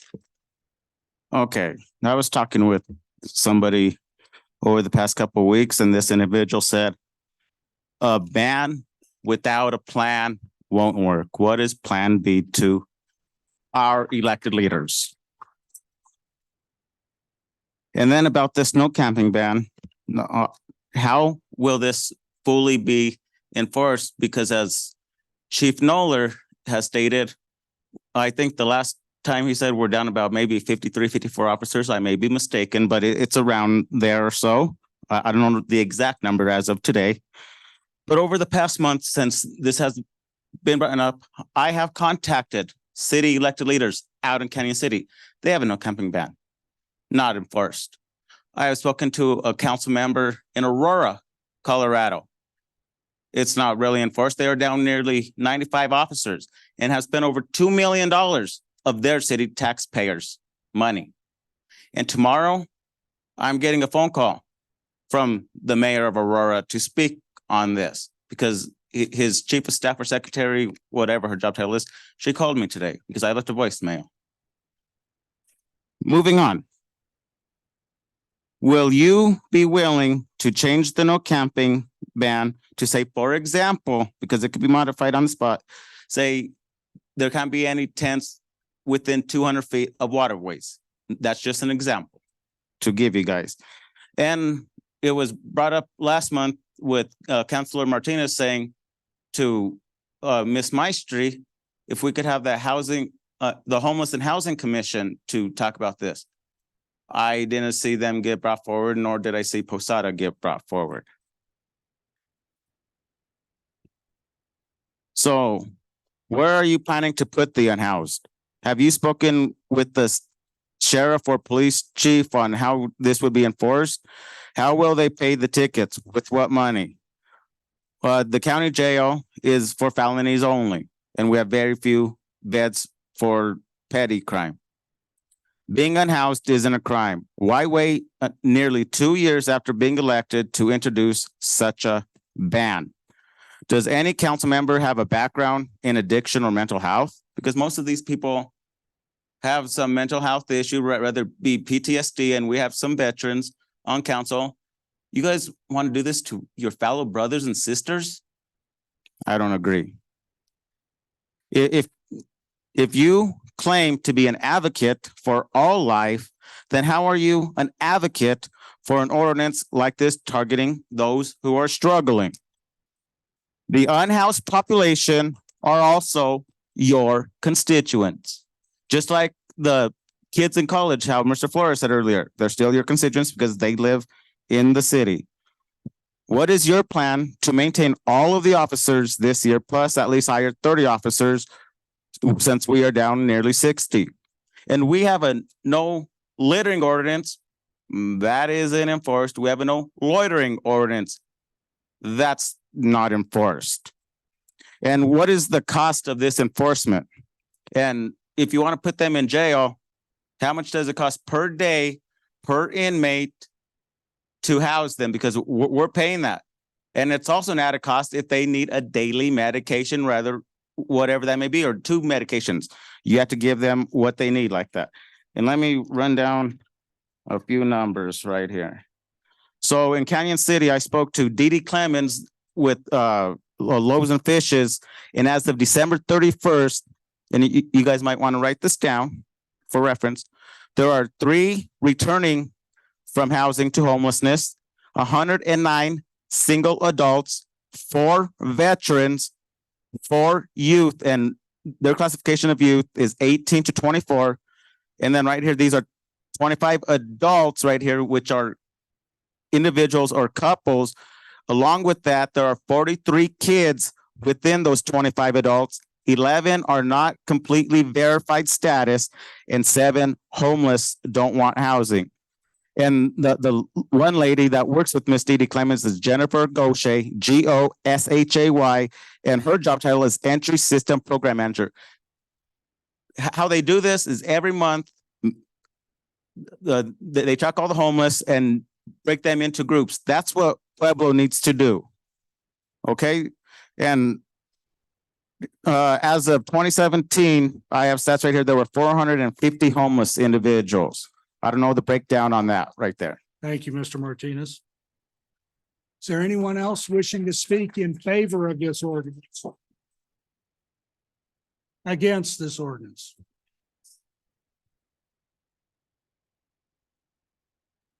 Please state your name for the record. Hi, I'm Dr. Jonathan Emaheiser. Can everyone hear me? All right. Sweet. Got a frog in my throat. So I'm a family medicine resident here in Pueblo. I've been here for the last 2 years. Since April of 2023, I've been providing street medicine with a group of volunteers called Project Apollo. Essentially, we perform house calls to the unhoused, and we distribute survival supplies to our unhoused neighbors. I do not support the camping ban, and let me tell you why. In my day job as a doctor, I do my best to help my patients to avoid health problems, both in the present and especially in the future. Unfortunately, many of my patients, but especially the unhoused, suffer from diseases that could have been managed much more effectively if caught early on.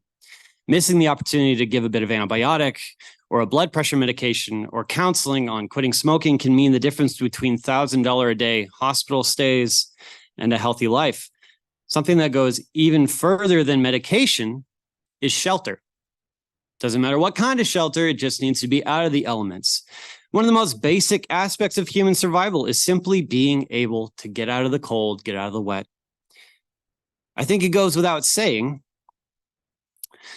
that jeopardizing what little semblance of a home the unhoused have is going to have adverse health effects.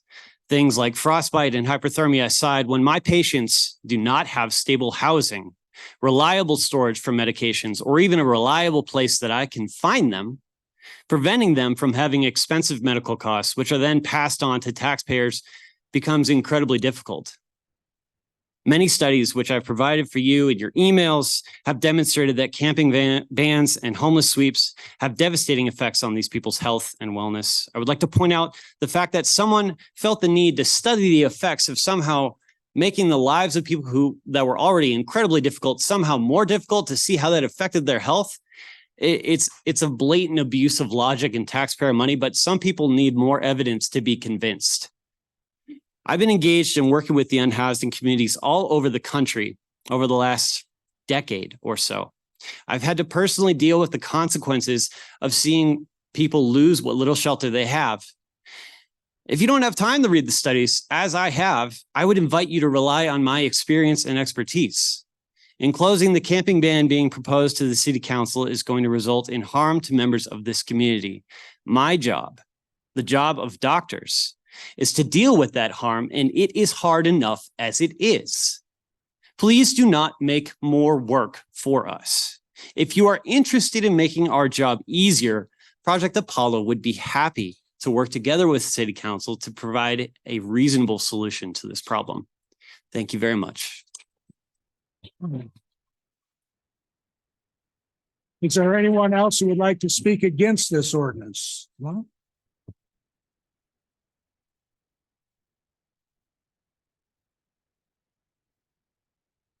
hi, my name is Jenny Paulson. I didn't plan on speaking tonight.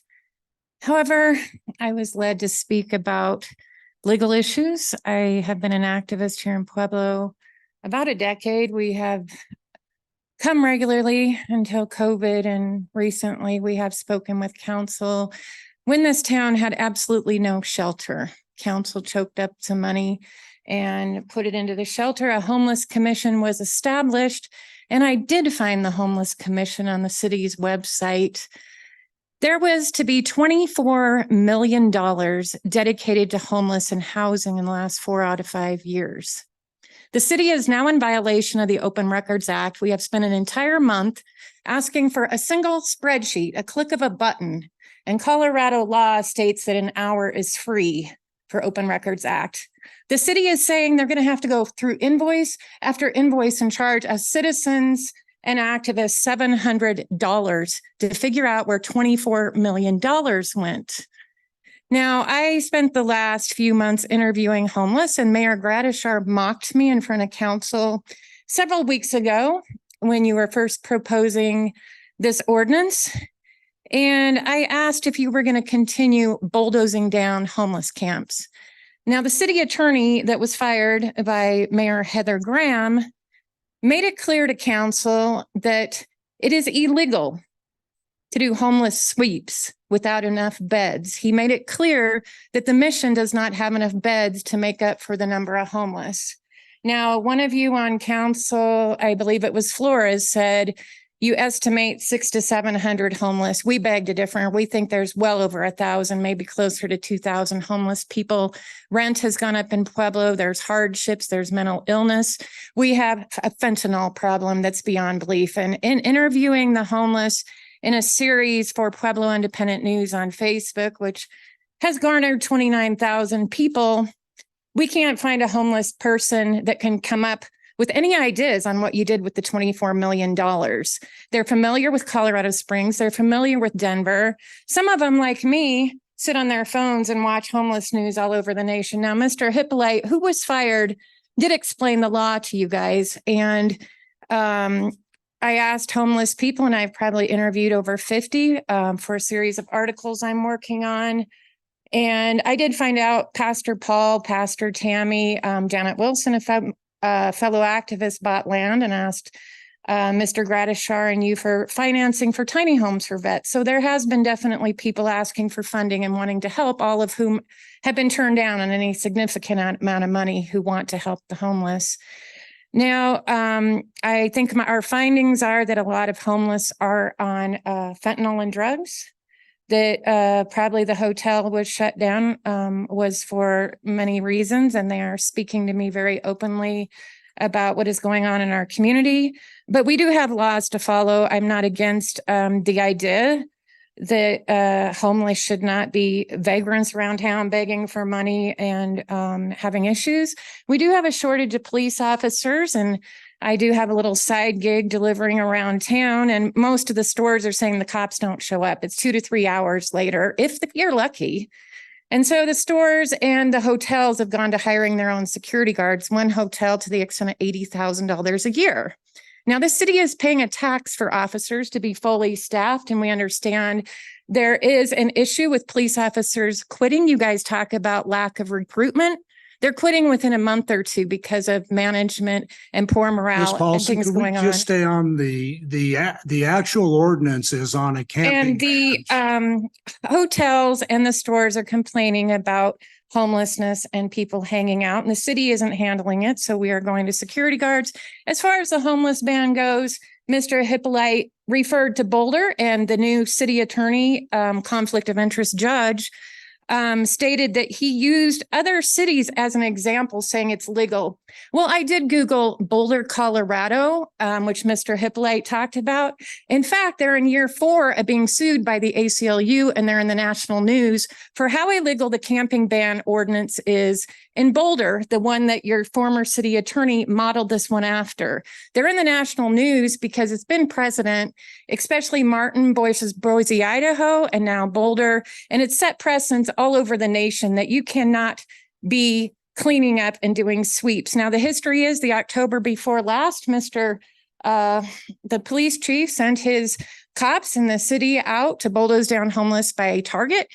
The homeless are used to camping on the river. They are now spread out all over town. And even a fire commander one day said they had less trouble when the homeless were on the river. And now we have fires all over town. I am Ms. against. Paulson, your time is Thank up. you very much. Thank you for talking.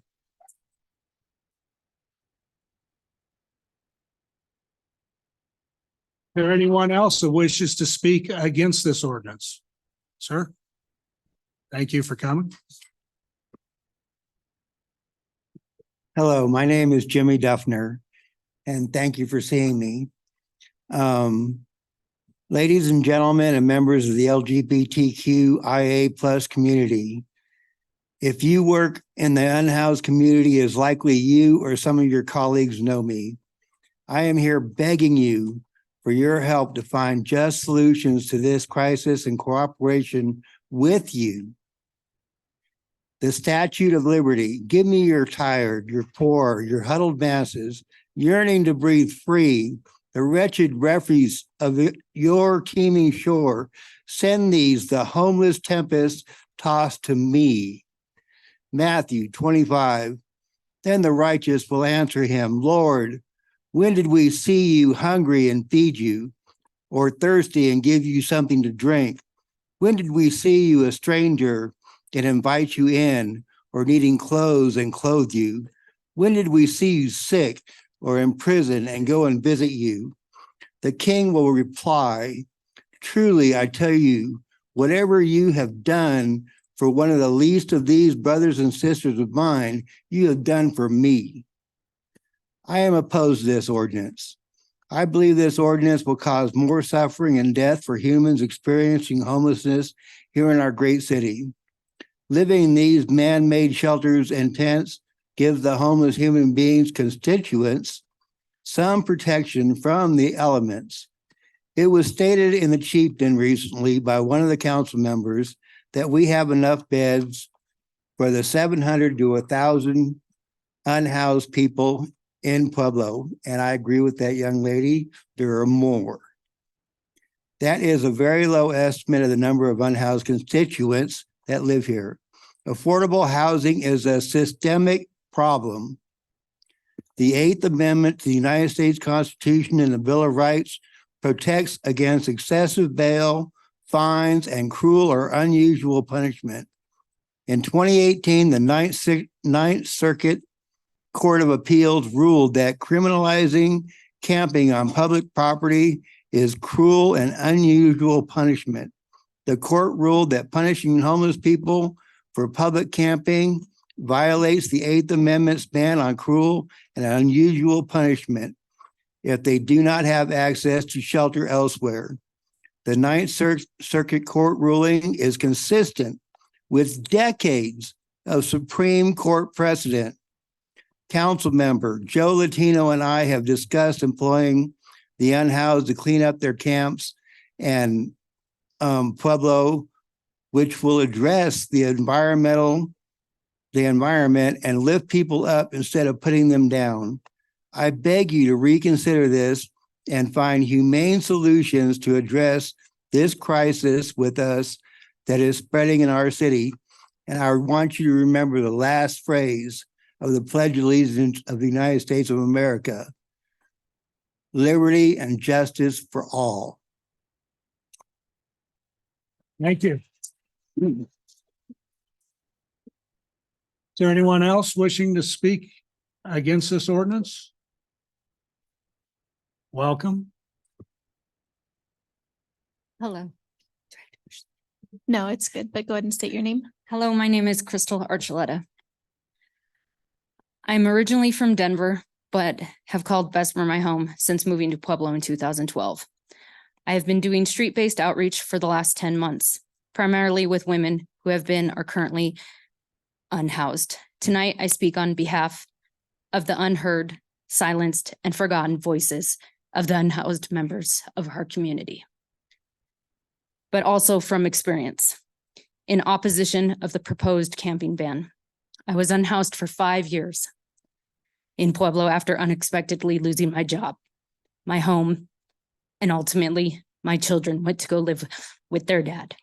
I lost everything and everyone. Without my children, no home and no hope of a solution, I was lost. I went from being a mom to nothing to no one in what seemed like a blink of an eye. I became one of the forgotten. Every day of those 5 years was a struggle, sometimes just to stay alive. I would call myself blessed, as I had a reason to wake up every day and endure the struggle and fight for reunification with my children. I dreamed, I wished, I prayed, and I fought to one day have all of my children back under one roof together. Sadly, this dream will never come true. My oldest children grew up in those 5 years and became amazing young men. I was, however, able to find a place that accepts women with their children for myself and my daughter to move in together after 5 years of not giving up and continuing to ask for help. The whole time being told there is no housing available to me or my daughter. I didn't meet the requirements. The wait list was unavailable. I didn't have the documents needed to apply, like a state issued ID or birth certificate. There always seemed to be an excuse not to help us. Most people who haven't lived the true horror of being unhoused do not understand or take for granted having things like a state issued ID, your own birth certificate, a mailing address, or even a phone. All of those things are almost impossible to hold on to as an unhoused person, which makes applying for housing, getting a job, or renting a home out of reach. No matter how hard you work, prior to becoming unhoused, I was a wife, a mother, a nurse with a home, a family. My story is mine, but just one of thousands who struggle living to the best of their means. Homelessness is not a choice. No one wants to live in a tent, freezing, hungry, and afraid. Lastly, I would like to ask what ideas or solutions that can be given to a street-based outreach worker with lived experience like myself, or anyone willing to help with the epidemic of homelessness, exactly how we could work harder to resolve homelessness, because I am not sure how I could work any harder than I already do, with little to no funding I do know passing the proposed camping ban is not the solution for our community. Thank you for your time and consideration. Thank you. Is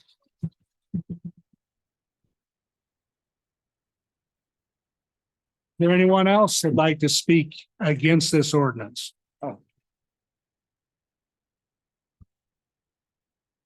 Hello, I'm Sam Chambers.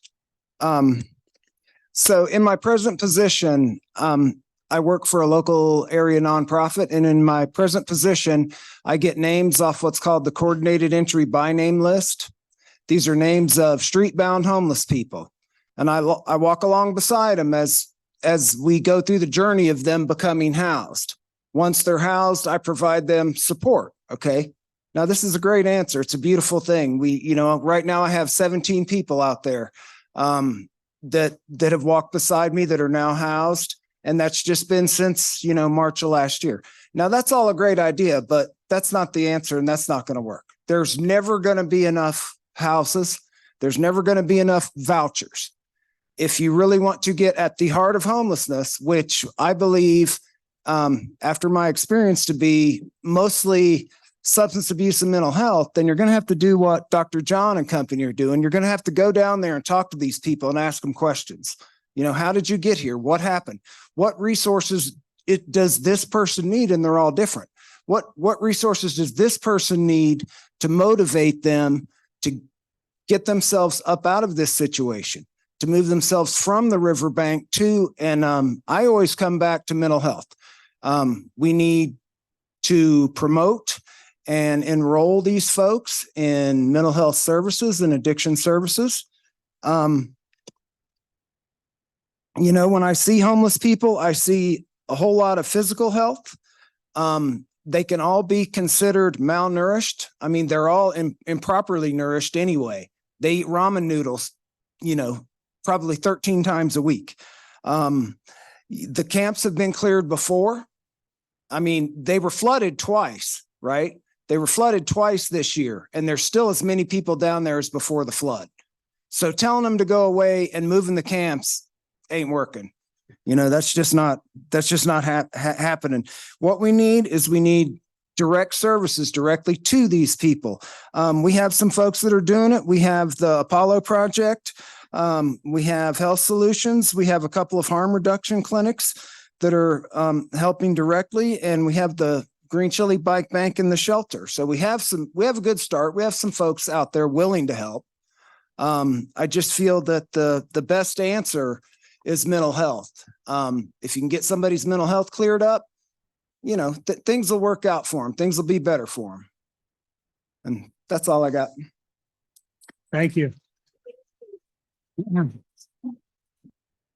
there anyone else wishing to speak against this ordinance?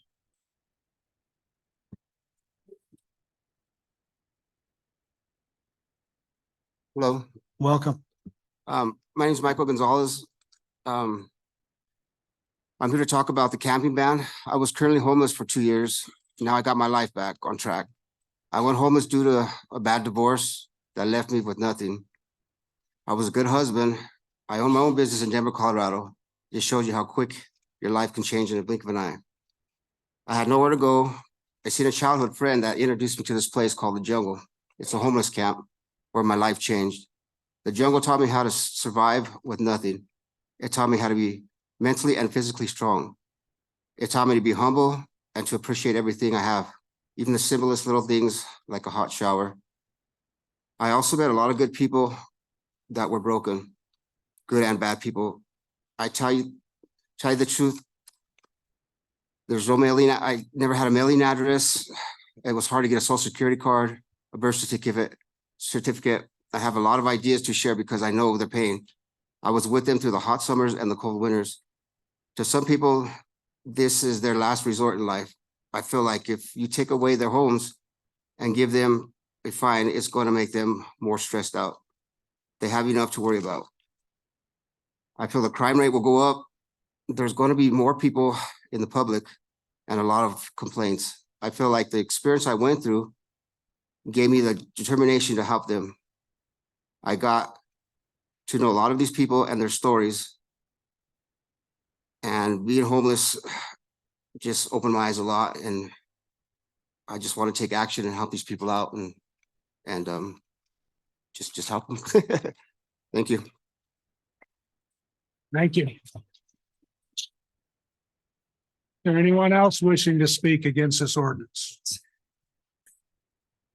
My name is Thomas Elliott.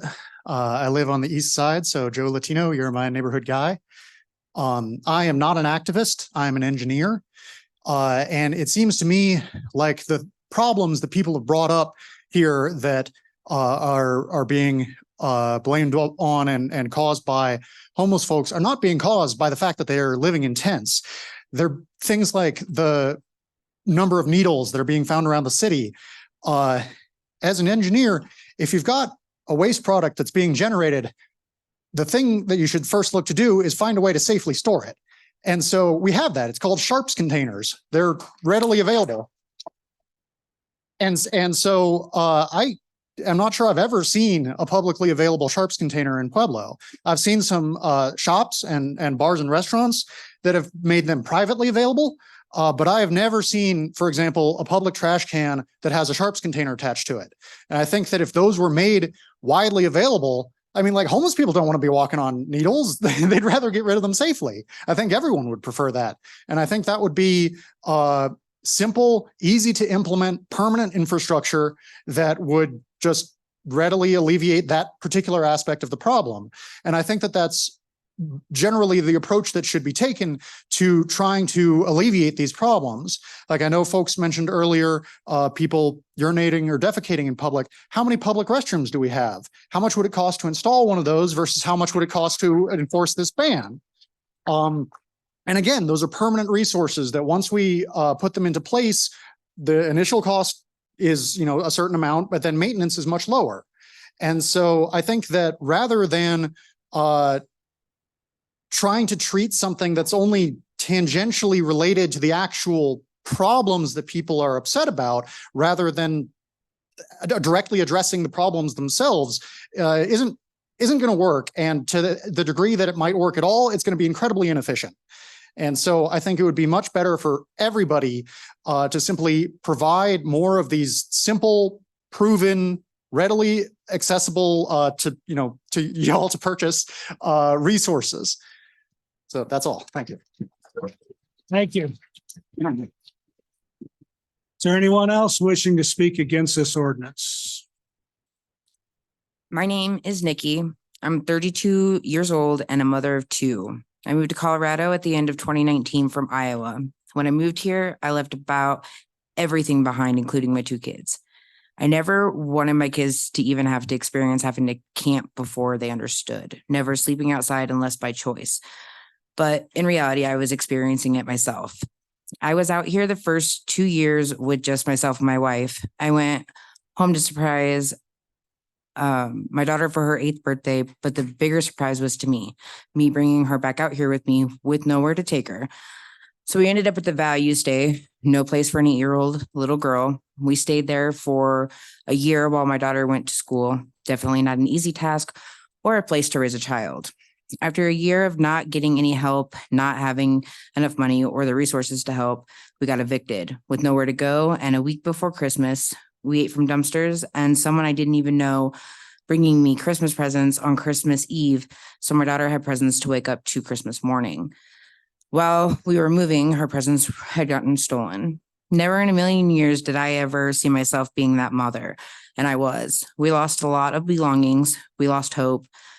With no help. I made sure my daughter had food, water, and a warm bed to go to sleep in every day. The police came and took her. Me and my wife were sleeping in a tent. I couldn't do that to my daughter. I never wanted my daughter to misunderstand the meaning of camping. Because I had no help, I lost my daughter all because I didn't have her with me. I walked back and forth 2 miles to make sure she was okay. Colorado didn't care about any of that. I had her dad drive all night to come and get her so I didn't lose her to the system out here. It's been over a year since they took her, almost 11 months living in a tent in a place they call the jungle. I never understood how people did it, but I have learned to understand the emotions that actually come with this lifestyle. Stories don't do any justice. Living it, that's a whole experience that you can't just make up. To some, it's camping. To others, it's home. Everything I have said is from my real life story.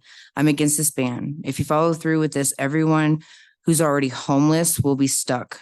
Think of everything that will be lost, everything you've gained just gone, starting over right back at square one when you have nothing, losing hope, losing faith. You're taking homes from people that's all they've known. They lose their security, they lose their privacy, and they lose their trust. Before taking something that you know nothing about, walk a mile in our shoes, fully know what you're banning, understand from our points of view, live our lives, just like we honestly would love to live in yours. Thank you. Is there anyone else like to speak against this ordinance?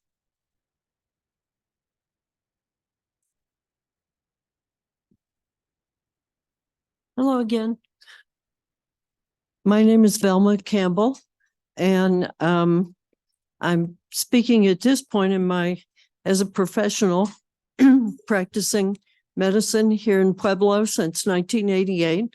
My specialty is public health, although in my first residency was in family practice, and I really respect and admire my colleague who spoke earlier. I think as we approach this particular ordinance, I think the question that all of us are asking, and that I hope the council members are asking yourselves, is what does this do to improve the problem? And more particularly, what does this do to improve the situation and the lot of those in our community, our neighbors who are confronted with the unhoused status? We all know, and I've mentioned it before in hearings before this council, Maslow's hierarchy of need, of which housing is one of the most basic. If I were seeing a patient for strep throat, antibiotics would be the treatment. If somebody came with appendicitis, surgery is indicated. If malnutrition is the problem, food is the treatment. And if housing or lack of it is the problem, then housing is the treatment. I'm concerned about this particular ordinance because it's already unlawful, as several people have mentioned, to camp or even put up a tent in a public park without permission. So what is this ordinance accomplishing? It's adding insult to injury. In fact, it may actually, and I'm not sure I'm not the legal advisor, but this ordinance would prohibit the use of temporary structures for housing on public property. Would this actually interfere if the city decided to put up short-term housing?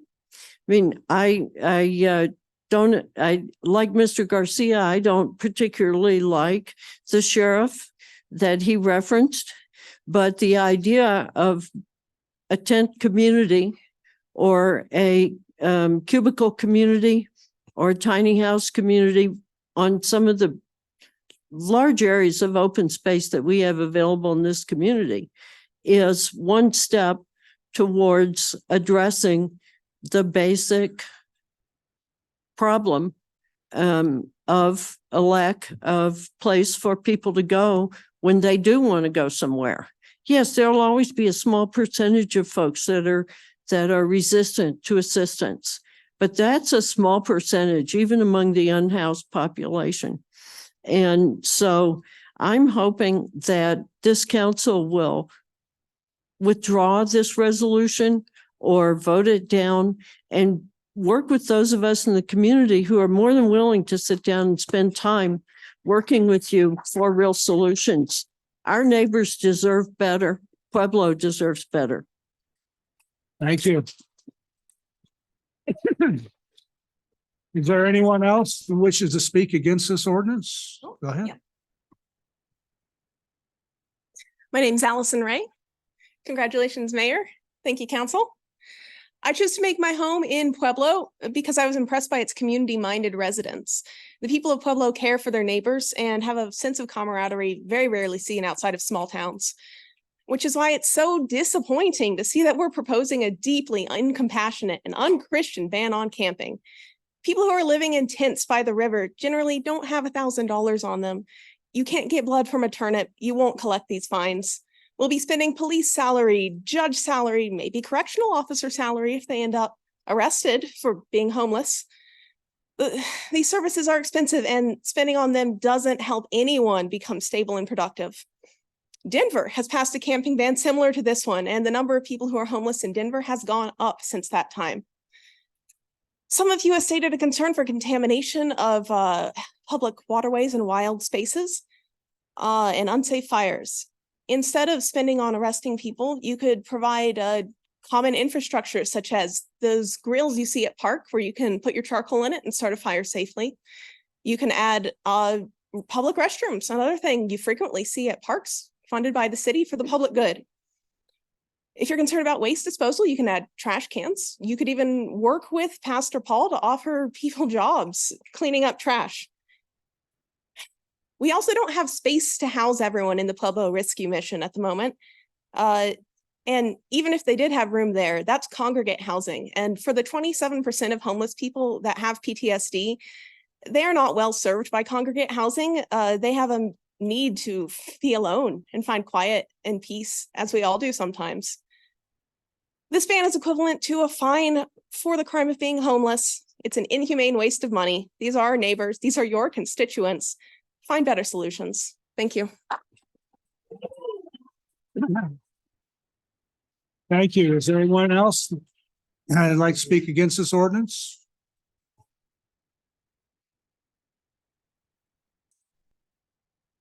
Good evening, everybody.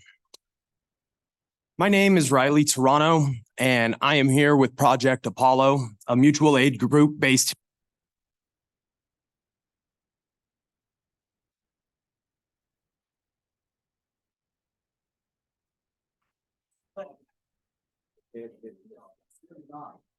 Hello. I'm hearing, okay, there we go. Thank you to who was helping me. Okay, we'll start again. Hello, my name's Riley Toronto, and I'm here with Project Apollo, a mutual aid group based here in Pueblo to speak about the consequences that urban camping bans have proven to have on vulnerable communities and their access to necessary services. I would first like to address the fact that using veterans in our city's status as the home of heroes to attack the unhoused population as if this doesn't directly impact us veterans is disgusting. And the gentleman who mentioned it earlier should be embarrassed and ashamed of such a ridiculous leap in logic. Now, while it's been claimed that this ordinance is meant to address environmental concerns and not to target the homeless, that is exactly who will be harmed and targeted by this ban. Despite claims that bans on urban camping will lead to an increase in services, evidence has consistently shown the opposite to be true. According to research from our own University of Colorado and Schuetz Medical Campus, the involuntary displacement of unhoused people could lead to a 15 to 25% increase in mortality over just 10 years. In fact, of the hundreds of scenarios that were modeled in this study, there was not a single one where the population was positively affected by these outcomes. According to Lauren Dunton, who researches homelessness for the federal government, quote, in some communities, outreach workers are spending months building relationships. And if encampments are displaced quickly, then these groups often lose track of where these people have gone, and those relationships are broken, and then they can't work to get them into housing anymore. I am appalled at the lack of empathy that I have seen on display from members of this city council, as well as our community. You are putting the interests of business and the dirt atop which they live ahead of the very lives of some of your most vulnerable constituents. For those in our city and on this council who say that they shouldn't have to see unhoused people, I urge you to simply look the other way like you have so far. Make no mistake, this ordinance, if passed, will not only create additional barriers to service, but it will leave behind a body count. It will leave behind a trail of bodies that members of this council have deemed unworthy of even the most basic humanity, respect, or empathy. Councilwoman Maestri was quoted in the Pueblo Chieftain as stating that she was elected to protect the environment, but I am here to remind the entire council that you were also elected to serve the people of Pueblo, and that includes your unhoused neighbors and your constituents, period.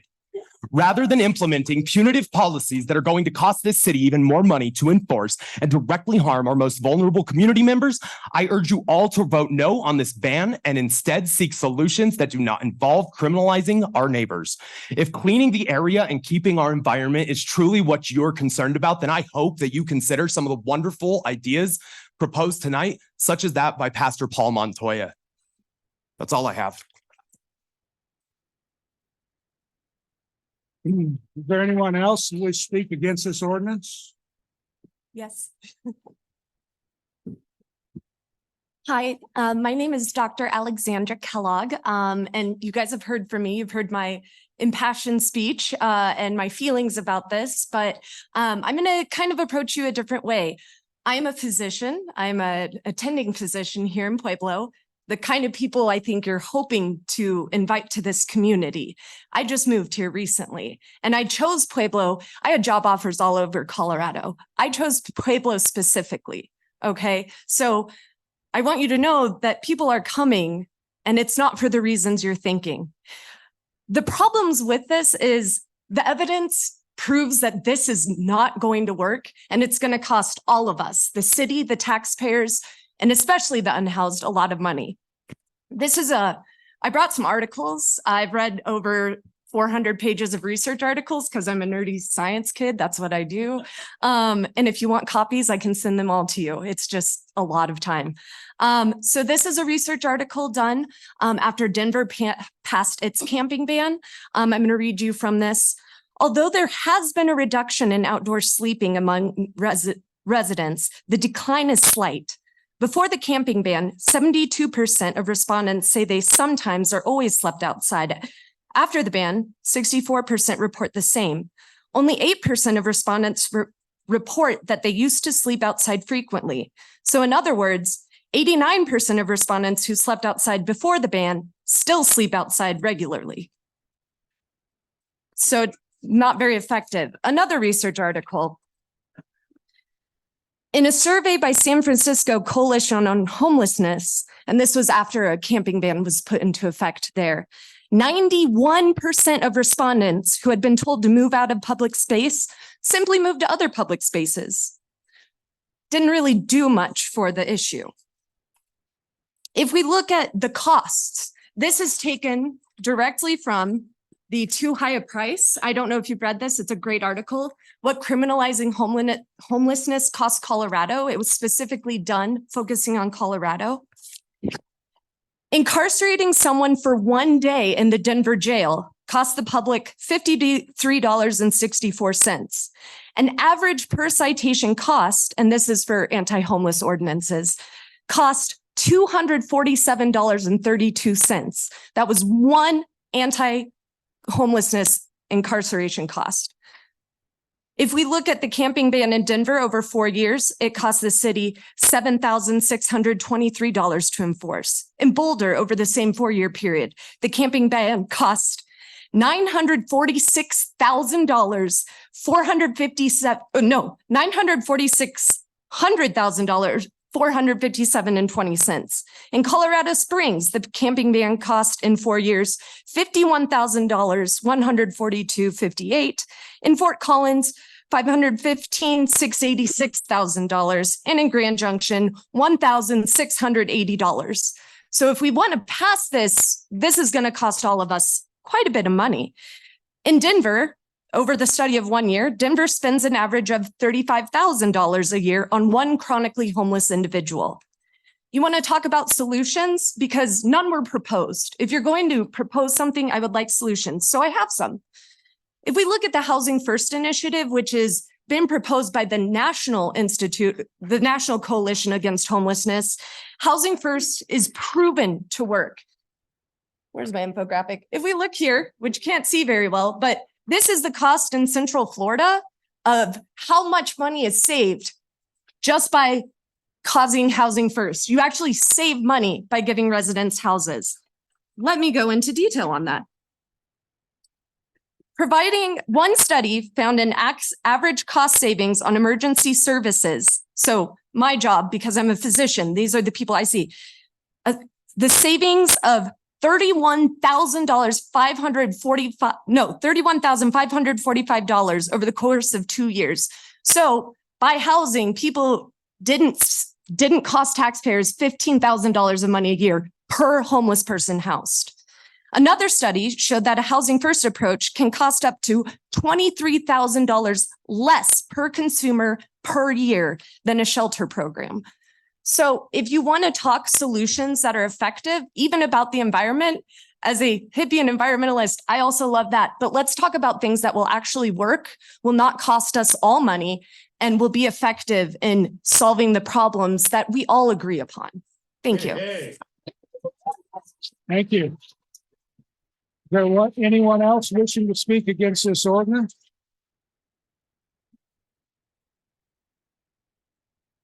Hi, my name is Jordan Meekum, and I'll be quick. How do you get satisfaction out of torturing and harassing and belittling and poking and stabbing at the people who have nothing, who everything has been taken from? I wonder what you would be like if you had nothing and everything was taken from you. You have no idea what it's like to have everything taken from you. And then because you have nothing, be treated like you're nothing. And our houseless neighbors are more than that. And you do not have the right to treat them like they're nothing, let alone profit off of their plight. These bans have unanimously are not effective to address houselessness and make outreach and engagement with the unhoused more difficult.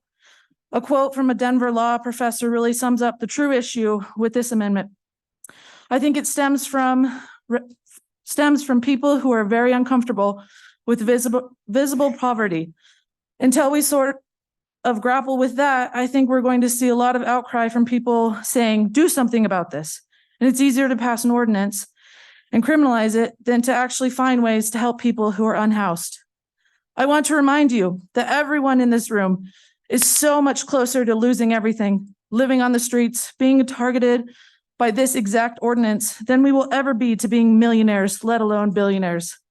Redefine your idols, because they are the ones that keep us all with the boot on our necks. Use our taxers to slaughter hundreds of thousands of Palestinians and demonstrate tyrannical resolutions like this to keep us in line. Free Palestine, no camping ban.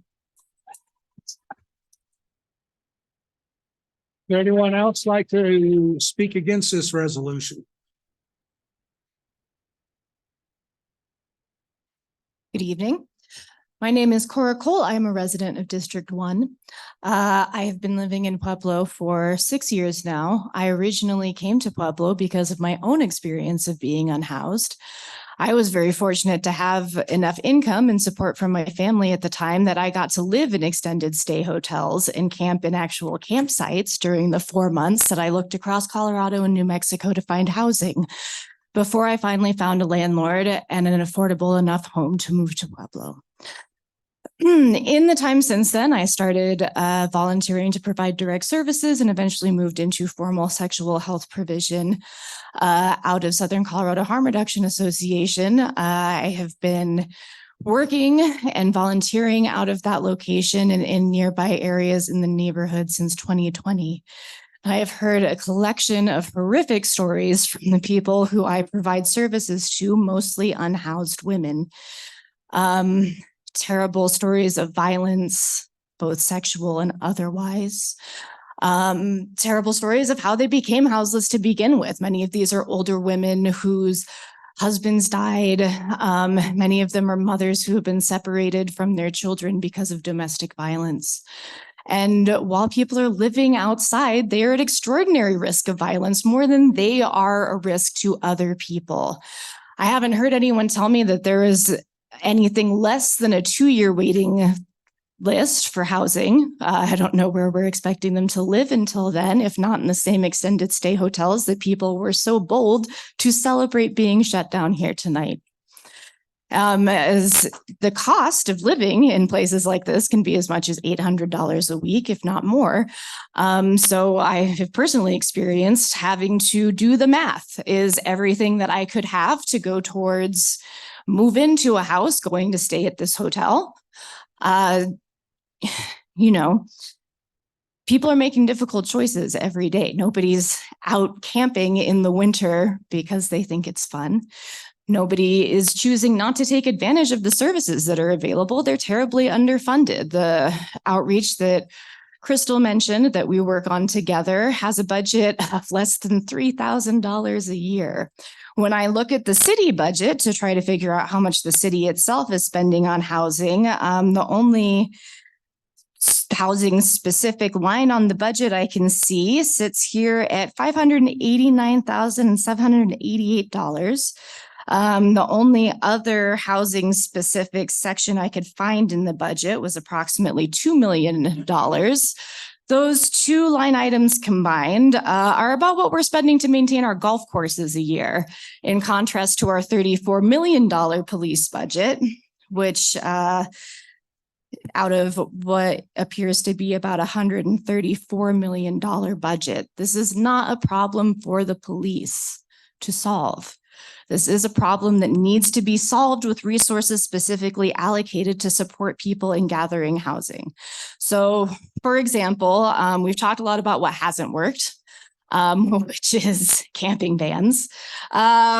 What we do see almost universally work across the country are measures like universal basic income. So for the low price of $6 million, we could provide either lump sums of $6,000 to 1,000 people to access housing, or $500 a month sums to that same number of approximately 1,000 people for a year to help support their access to housing. And speaking of things that we should actually be outraged about, let's talk about Renee Marie Portillos, the woman whose hand was found in the pocket of a security guard who was suspected to be a serial killer who dumped her dismembered body over the Cesar Chavez Bridge. I have heard escalating reports of serial killers and rapists specifically targeting houseless women. This is the outrage that we need the police for in this community, not to try to remove people to no alternative. Thank you. Thank you. Is there anyone else who wishes to speak against this ordinance? Good evening, council members, Ms. Mayor. My name is Jamie Valdez. I am a Pueblo native, lived here all my life, and I am a state manager for an organization called Mothers Out Front, which is a climate justice organization where we work for the goal of a livable climate for all children. We are very much environmentalists, and I'm thrilled to hear about all this concern for the environment, because anytime we come up here and want to talk about how the Comanche plant, for example, according to the Colorado Public Utility Commission, is the state's #1 source of planet warming CO2, or we try to talk about the fact that according to the EPA, that plant is Pueblo's #1 source of toxic air pollutants, responsible for up to 84% of Pueblo's toxic air pollutants. That's from the EPA's toxic release inventory. So, and when we talk about the Fountain Creek, I rarely ever hear anyone talking about the fact that the Fountain Creek is rated as impaired in all of its regulatory sectors for either E. coli or selenium or both. I also never hear anyone talk about the fact that the Fountain Creek is one of Colorado's most highly contaminated bodies of surface water with the highly toxic forever chemicals, PFAS. These are called forever chemicals because they are biopersistent and bioaccumulative. That means they continue to accumulate in our bodies and the environment over time with continued exposure. These chemicals are linked to multiple cancers, endocrine disruption, low birth weights, and multiple other health issues. This pollution was caused by Peterson Air Force Base and the Air Force Academy using AFFF firefighting foams, which contain these PFAS chemicals, not by the homeless. The pollution being put in the Fountain Creek by the homeless, or there is no pollution really being put in the air by them, except maybe cigarette smoke that comes from a lot of other people too. But the pollution being put in the Fountain Creek by the homeless is minimal is negligible, in fact, compared to the pollution being put there by our military and by corporations. So when we're talking about camping bans, what's that actually going to help?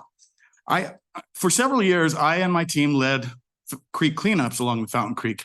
Did we find needles? Absolutely. I find them every day when I walk my dog. But how exactly is banning camping going to help that? That's a problem of addiction, not homelessness, not anything else. People that are housed have problems with addiction. So it's not like the homeless people are the only ones out there contributing to the needle problem or any other drug-related problems. Again, this camping ban really is just a criminalization against poverty. And what a way to kick people while they're down. They are at their lowest. I mean, how many of us would like to be out there in the cold every night, sleeping in a tent or less for shelter? I don't think any of us would. We are privileged to be able to be in these warm spaces, these comfortable spaces, and have these conversations and be able to go home to the comfort of our homes. Banning camping is not going to do anything but make a bad situation for people even worse. What we need to be doing is talking about real solutions, not punishment. Punishment isn't going to get the job done. That's why we see our jails overfilled already, because we keep putting people in there for low-level crimes that aren't violent and that aren't really helping them or anyone else for that matter. And this is exactly what this camping ban will do. It won't help the people who need it the most vulnerable among us. And it's not going to help those of us who are privileged enough to sit here and talk about them as if we're some of them. I mean, I think that the testimonies that have been given tonight by people who have actually experienced homelessness are some of the most valuable lived experiences that we've heard here tonight, especially coming from someone like myself who has the compassion and the humility to work for a mother's organization where I elevate others' voices of single mothers who are struggling to feed their kids and keep a roof over their heads. I mean, all of us are just one, well, other than those of us who are lucky enough to see money as no issue, the vast majority of us are one sickness, one illness, one injury away from being right there on the streets along with these people. And then where would we be if this ban passes? It's already illegal to camp in the city limits or pretty much anywhere outside of designated areas. What beyond that do you plan to accomplish with this ban? I think we need to look for real solutions that are actually going to help the problem, not make it worse. Thank you. Thank you. Is there anyone else that wishes to speak against this ordinance? Hi, everyone. I'm Kennedy Pugh. I'm going to be really, really quick. One of the things that have disturbed me for a while is that people so many times often make being unhoused synonymous with being a criminal or being a drug addict. We have to truly understand that within our community, that there are several people that are students, that people who are elderly, people who are veterans. And also, I just want to point this out real quick, is that in the Chieftain today, there was an article that talked about the renters' struggle to pay rent in our community. You're going to have a lot more unhoused people in our community if we don't handle that. So just get ready, because we need to figure out how we're going to treat our unhoused people equitably and properly. Thank you. Thank you. Is there anyone else that'd like to speak out against this ordinance?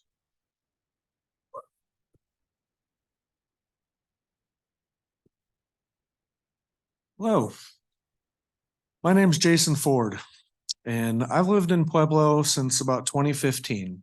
I moved here from Kansas, lived in Denver for about a year, and I love the city. It's an amazing city.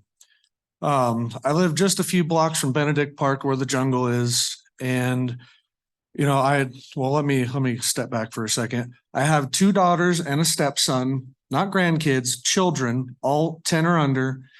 And no matter how many needle caps I see in the parks or shopping carts that get abandoned behind my garage, it will never excuse the inhumane treatment of our fellow human beings, ever. No matter if it's for environmental reasons or whatever disingenuous reasons that like to get said, that's no excuse. This council has the power and the money to end this problem. And, you know, I hear a lot getting said about the businesses and the concerns of the businesses in this community.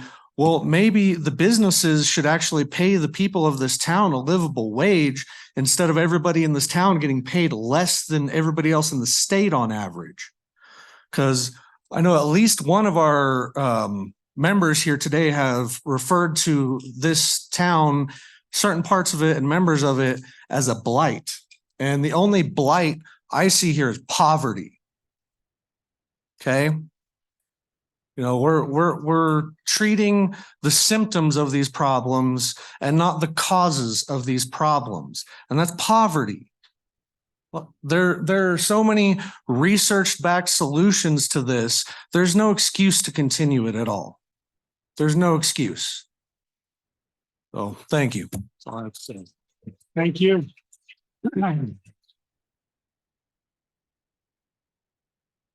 Is there anyone else that'd like to speak against this ordinance? Saying none? Okay, seeing one, we're not closed.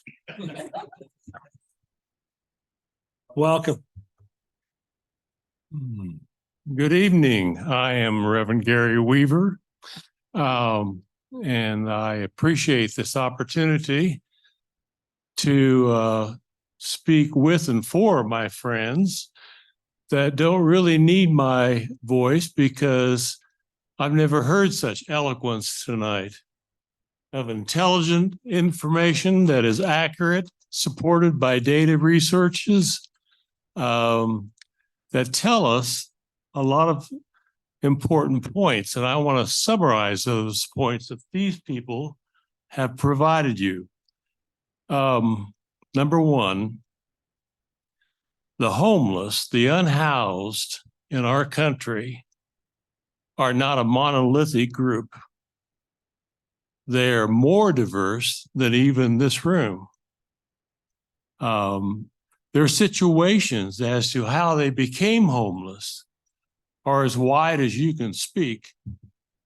In my work with the Faith Leaders in Action group, some 20 plus faith leaders in our community, we are committed to homelessness, to the unhoused, to people that are in great need of resources from you, not punishment.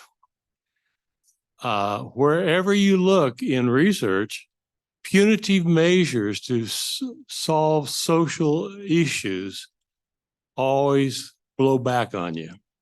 They don't work, number one.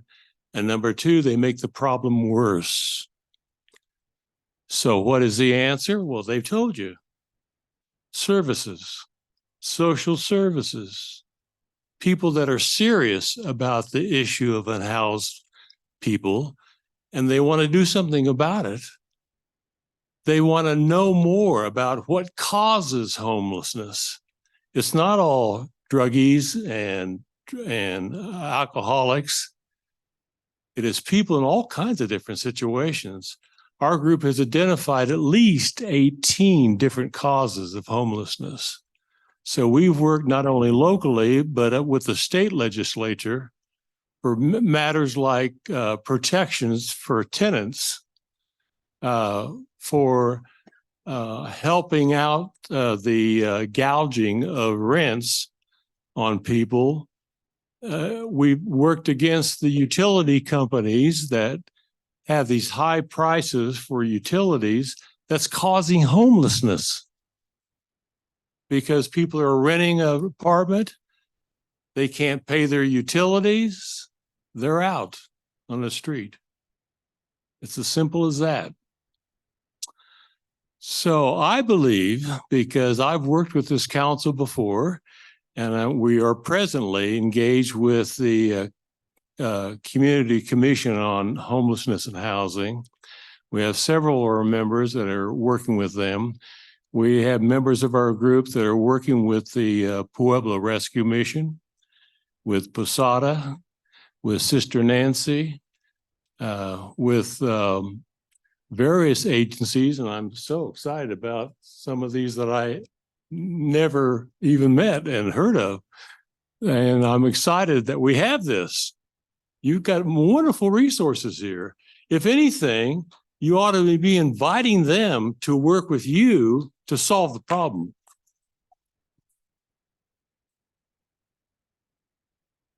I would certainly welcome you to Faith Leaders in Action.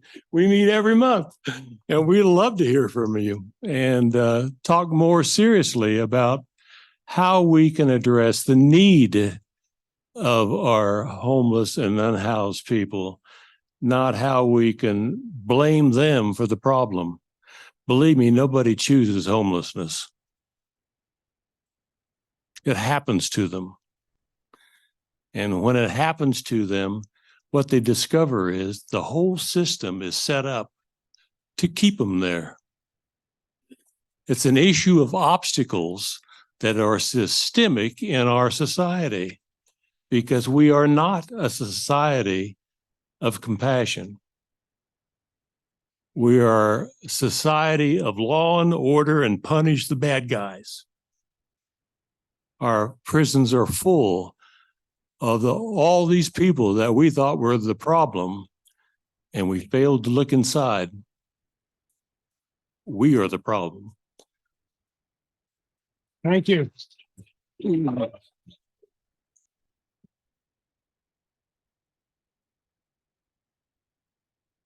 Is there anyone else who wishes to speak against this ordinance? Okay, this hearing is closed. I have a motion to approve. Motion to approve. Is there a second? Second. We have a motion and a second. Discussion? Council President. I'll be voting against this ordinance. I'll say that first. And but I've done a little bit of homework with 3 cities: Aurora, San Antonio, and Denver. And everywhere you look and try to find data on homelessness and the implementation of a housing ban or a camping ban, almost everyone within those communities will say all that was accomplished is moving people from one area to another with nothing being accomplished. It's very evident that this doesn't accomplish anything. But before I move on, I wanted to ask our city attorney a really important question. And if you look at the ordinance itself, we are asking our police officers to dismantle a tent or some other structure. And within the ordinance, it stipulates that we're going to give these people a chance by obtaining housing. And I think that's very, very important when it comes to the legal issue of this, is that are we really going to give people an option for housing in Pueblo, Colorado, where none exists?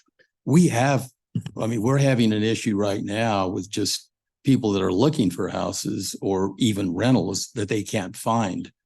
So the question is, will this community be violating that ordinance itself if we implement it by indicating in the ordinance that we're giving them an option to go find a place to live when there is no place to live here?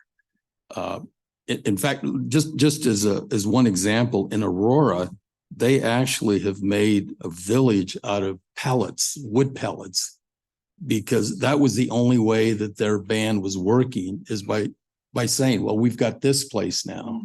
The other thing is that we're also talking about people's property. It may be the only property they have.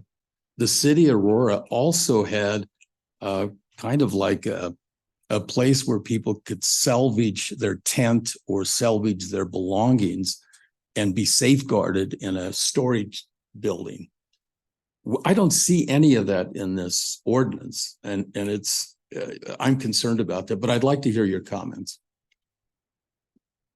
So the ordinance as drafted talks about shelter, not housing.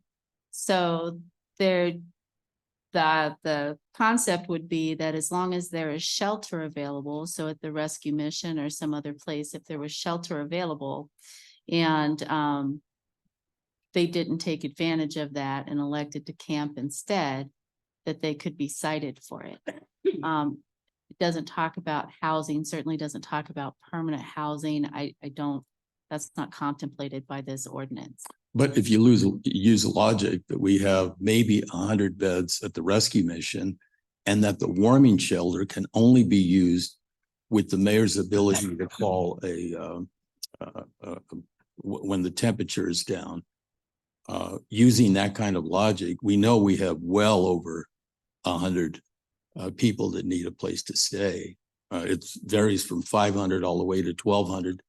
And I think those numbers are probably, somewhere in between, but that's still a lot of people.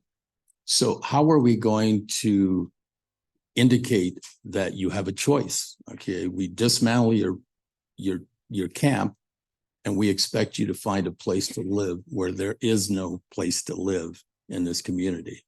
Whether you call it a shelter, a home, apartment, whatever. And I think that would be easily provable, in my mind, it would be anyway. So from a legal perspective, the Ninth Circuit cases that dealt with this issue talked about the total number of beds versus the total number of homeless. And then the city had to prove that they had sufficient shelter for the number of homeless there. Ninth Circuit is not binding on Colorado. I did not see any binding Colorado cases on this issue. This is a hot topic, as we've obviously seen tonight. So I anticipate there will be more cases coming down that talk specifically about this issue, but Ninth Circuit is not binding on us. This is a very, it's an ordinance that leaves a lot of room for interpretation. It would be up to the city to prove that there was a shelter available and that they chose not to take advantage of that. Now, how the city would prove that, there's several different ways, but it isn't specifically spelled out in the ordinance. Well, the conclusion of these cities is pretty evident that their ordinance has failed in all three of these cities in reducing the amount of homeless people. I'm convinced of that. Thank you. Councilor Martinez. Thank you everyone for speaking today. It's rare that we get an ordinance that there's a line out the door to speak about. So I appreciate everyone's community engagement there. To expand on Councilor Flores's comment about enough shelter, I just want to make a note in the record that I think while the rescue mission tries to do a great job at serving the clients that they can, there's a lot of holes in our unhoused population seeking services there. For example, there's no partner housing, neither for heterosexual or LGBTQIA folks. There's limited beds for young people, so those under the age of 18. There's nowhere for them to quickly access. And of course, we know that a lot of our unhoused population has pets. And the rescue mission does not take pets unless there's inclement weather that's been declared. So there's this huge population that is not going to be able to access those housing services should they be, contacted by PD to move. Secondly, I don't think that $1,000 fine is going to help at all. I think it's going to perpetuate homelessness. And I think that it was well put that this is not solving homelessness by any means. It's not increasing affordable housing. It's not increasing treatment in behavioral health services. So I'm going to be voting no tonight on this ordinance, and I hope that council will too. Thank you, Councilor. Councilor Latino. For everyone's information here, I'm part of the Faith Leaders in Action. I have been for quite a long time. They do great things. They're wonderful people. But I'm going to say this to you. I've done my research as well. And they're doing things in other places that we're not doing here. And I proposed it earlier this evening. Pastor Montoya came up and talked about putting them to work. Well, that was my proposal. I initiated that proposal and paying them. Okay. That happens, and it happens in other states. I know, again, I've done my research. I live on the Fountain Creek. Okay. And so I know what goes on down there, and I go down there a lot. And in other places. I jog, I work out, I go down in that area. I've been there during the day. I've been there during the night. I found couches and tables and a commode in a 5-gallon can. Okay.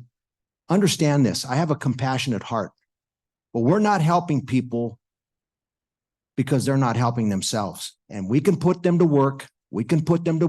They're doing that in other places. And that's my proposal. And that's where I am at this particular time. And I'm going to do what I need to do in terms of moving that forward. Thank you. Thank you, Counselor. Counselor Meister? Yes, I did bring this no camping ban forward. We met with Team Up to Clean Up last week. They stated that they would put a dumpster out at some of the encampments and people would still refuse to throw the trash away. They still had plenty of trash and debris and hazardous waste to clean up at those campsites. The roadway in is a perfect example. It was not just closed for criminal activity. It was closed because of mold and environmental issues within. So now we've got a whole hotel that has to spend hundreds of thousands of dollars to rehabilitate itself to get back into business. And then we have contribute by giving people vouchers to go and stay in these establishments, and they're falling apart. You know, without the federal funding, I just read an article on Denver, doesn't have their federal funding. They're not going to get their federal funding. So the employees of the city are taking a cut in pay, and they're having to close down the Parks and Rec department. They have to cut back on their activities. Everybody, you know what? I've not heard from any group, nonprofit, Homeless and Housing Commission that has come up here with a solution. They've only come up here they did not come up here with a solution until now that they're being bothered out there, and they possibly may have to take matters into their own hands and help the houseless community. We are a municipal government. We do not have the funds to house people. Yet, over the past couple of years, I've seen a lot of giveaways to nonprofits, a lot of contributions to nonprofits. And we've been doing this for quite a few years, and we're just getting bigger and bigger and bigger. So in the meantime, the public lands are being desecrated, and it will cause further. Now people who aren't homeless have the opportunity to catch. Right now, airborne diseases are going through around all communities where they have large encampments in their communities. And so people who aren't suffering from homelessness are getting diseases. So I'm going to still stick with what I was elected to do. And that was to protect the public lands in this community. And that's what the environment is. It's very important that city council listen to every single person that had a say in whether they supported it or that they were against it. It is rude, and I'm not going to take it not to let council say what they have to say without being interrupted. We didn't interrupt you. Please don't interrupt us. If you do a deeper dive and you go back to the cities along the West Coast that have implemented policies and being lenient with the homeless issues, they're reversing their policies. They're tired of it. It's destroyed them. Mr. Verna was correct. Portland is like third world country conditions. If anybody's ever visited Tijuana before, that's what the encampments start to look like starting around in your city. It's not clean. It's not healthy. For people who are suffering from health issues to have to live in filth in the encampments, that's not healthy either. So I'm going to still stick by my ordinance, and I'm still going to vote for my ordinance because, you know, even our Team Up to Cleanup is ARPA funding, which once it runs out, the $1 million runs out, then we have to find another source to use it to go around and clean up trash and everything in this community. So you can all sit back and think that you know how the monies need to be spent, what they need to be spent for, how much we have. You know, there are countries that have great social programs, and yet the citizens of those countries pay 40% tax of their income. And so this is what we do. We're up here, and this is a municipal government, and it can only serve so much. If we're not an extension of the social services department, we can't afford to be. And so with that being said, I'm still voting in favor of my ordinance. Thank you. Thank you, I'll take Council. responsibility for the ordinance. Thank you, Thank you. Counselor. Anybody else with a? Council President You- Ayla. I still have a statement here that I want to talk about. So in the 4 years I was previously on city council, I spent every ounce of my energy making a difference for the homeless community. I did everything I could do to help. I was instrumental in getting the shelter built. I was instrumental in creating the Commission on Housing and Homelessness. I care. I'm compassionate. It means something very deeply to me about being that way. But let me say something that I tried to say before. Our presuppositions take us sometimes down a road that if you don't agree with me, and I can't make you agree with me, but I see it as compassionate, that I care enough about my human neighbors that I'm not going to let them lay out there in the wilderness like a bunch of wild animals. I'm going to do everything in my power to make sure that there's services available, that things can be done, and to get them out of that jungle. This ordinance does nothing but say, if there's room at the inn, you can go. And if you can go, you need to go because services are available. You can't tell me services aren't available. We have a transitional shelter, and a transitional shelter will take people in and they'll move them forward. And if it's not good enough, let's build another one. Let's work together to try and make that happen. But if you think it's compassionate to allow them to live out there like that, willy-nilly, that's crazy, in my opinion. And that's the presupposition that I have. My goal in this is to help people get out of the jungle or wherever it is. It's to help, not to hinder. And I hope that you can understand how I feel about that. I hope you can understand that I will do everything over the next 4 years to do what I did the previous 4 years, and I will help. But we have to start somewhere. It's not right. It is not right the way that we do things now. And that's why I support this ordinance. Mayor Graham? Thank you, President Ayla. So I just had some questions when it comes to enforcement and procedure, because it's not outlined in the ordinance and how that's going to take place. So if a camp is contacted, will it be posted? It doesn't say anything about whether it's posted 24 hours or 3 days. You see kind of other cities having a time frame on how will it be posted. As far as the enforcement side of it and Pueblo PD already being so short-staffed, I'm wondering how the Pueblo PD is supposed to entertain the camp, I guess, once it's posted. And then if they have to remove the camp, are they to stay there until the camp is taken down? What does that look like? Because I don't see it outlined in the ordinance that Mr. Hippolyte prepared.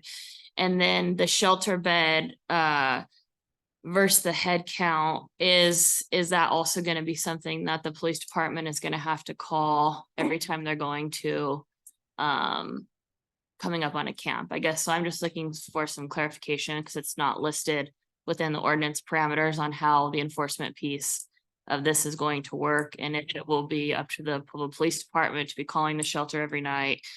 Has anybody spoken to the Pueblo Police Department on what that's going to look like? And then about the camps being posted, is that something code enforcement is going to be asked to do, and what is the time frame in doing so? So you asked about 20 questions. Sorry, So I'm just trying to. I don't think that it's council's place to say, okay, this is exactly how it's going to be enforced. We have a police department. We have a community service officers. And I think that those conversations need to take place on how to enforce the ordinance. Ms. Sykes? So I can tell you basically how it's been done in the past, and if the chief wants to correct me, but when they have contacted camps in the past, when the police department was doing activity down there like they did along the Fountain River, they would go in and they would post the property. They did it several times. They did it way in advance before they went in there and actually cleaned out the camps. And so in those instances, they did do that, but that was a policy that was developed by the police department and code enforcement in conjunction, and trying to clean out that area so they could go in there and do work along the Fountain River or Fountain Creek. So it's not spelled out in the ordinance. The way I see this ordinance is not so much a cleaning out an entire encampment area, because the police department already has policies and procedures for doing that under the circumstances where it's needed. I saw this, and I could be wrong because, again, I didn't draft it, so I'm not sure, of those instances where a single person or a couple of people are contacted on public property where it's creating a nuisance or some sort of disturbance, and then they are asked to leave. And in those circumstances, in order to prove that there is shelter available, someone's going to have to contact the shelter to see if there is space available, similarly to what the police do now, where they call and see if there's beds available at the detox center or some other place for these people to go. If they can get them to services, they will get them to services. And I know police department has transported people there. They have arranged for rides there. So in order to prove that in any kind of court case, they're going to have to show that there was some effort or somehow they knew that there was shelter available. Judge, I'm sorry, Ms. Sykes. Mr. Hippolytes did say that the police officer was going to have to call the shelter and ask. And then also that it could be immediately you need to move, because the reason why they were given notice before, because they didn't have an ordinance to support their efforts in what they were doing. So they created a policy within to do that. And so that was our understanding of it. And just to educate people, if I might, and I have no position on the ordinance one way or the other, but I wanted everybody to know that just because someone is fined does not mean they don't have the opportunity to work community service. In municipal court, every defendant has the ability to work community service to work off their fines. And they are given community service by getting their IDs, getting their social security card, by participating in drug, alcohol, mental health treatment. They can participate in financial counseling. They can do graffiti removal. People are given community service credit for showing up for all of their probation appointments.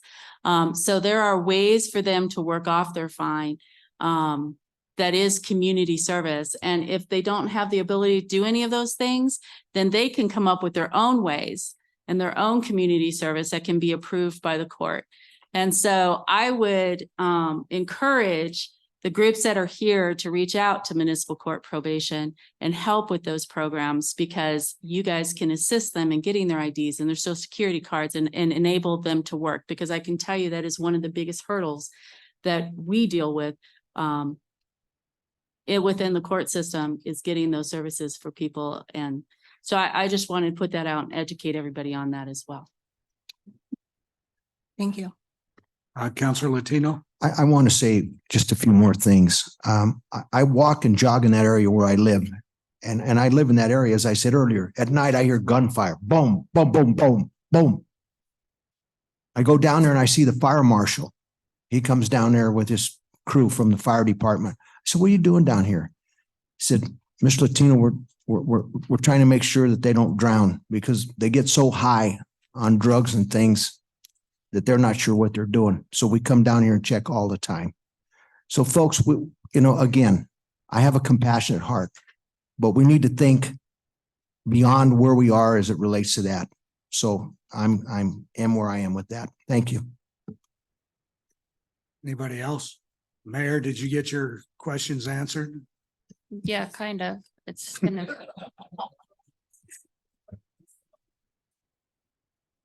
I hear you. Okay, we'll call for the action.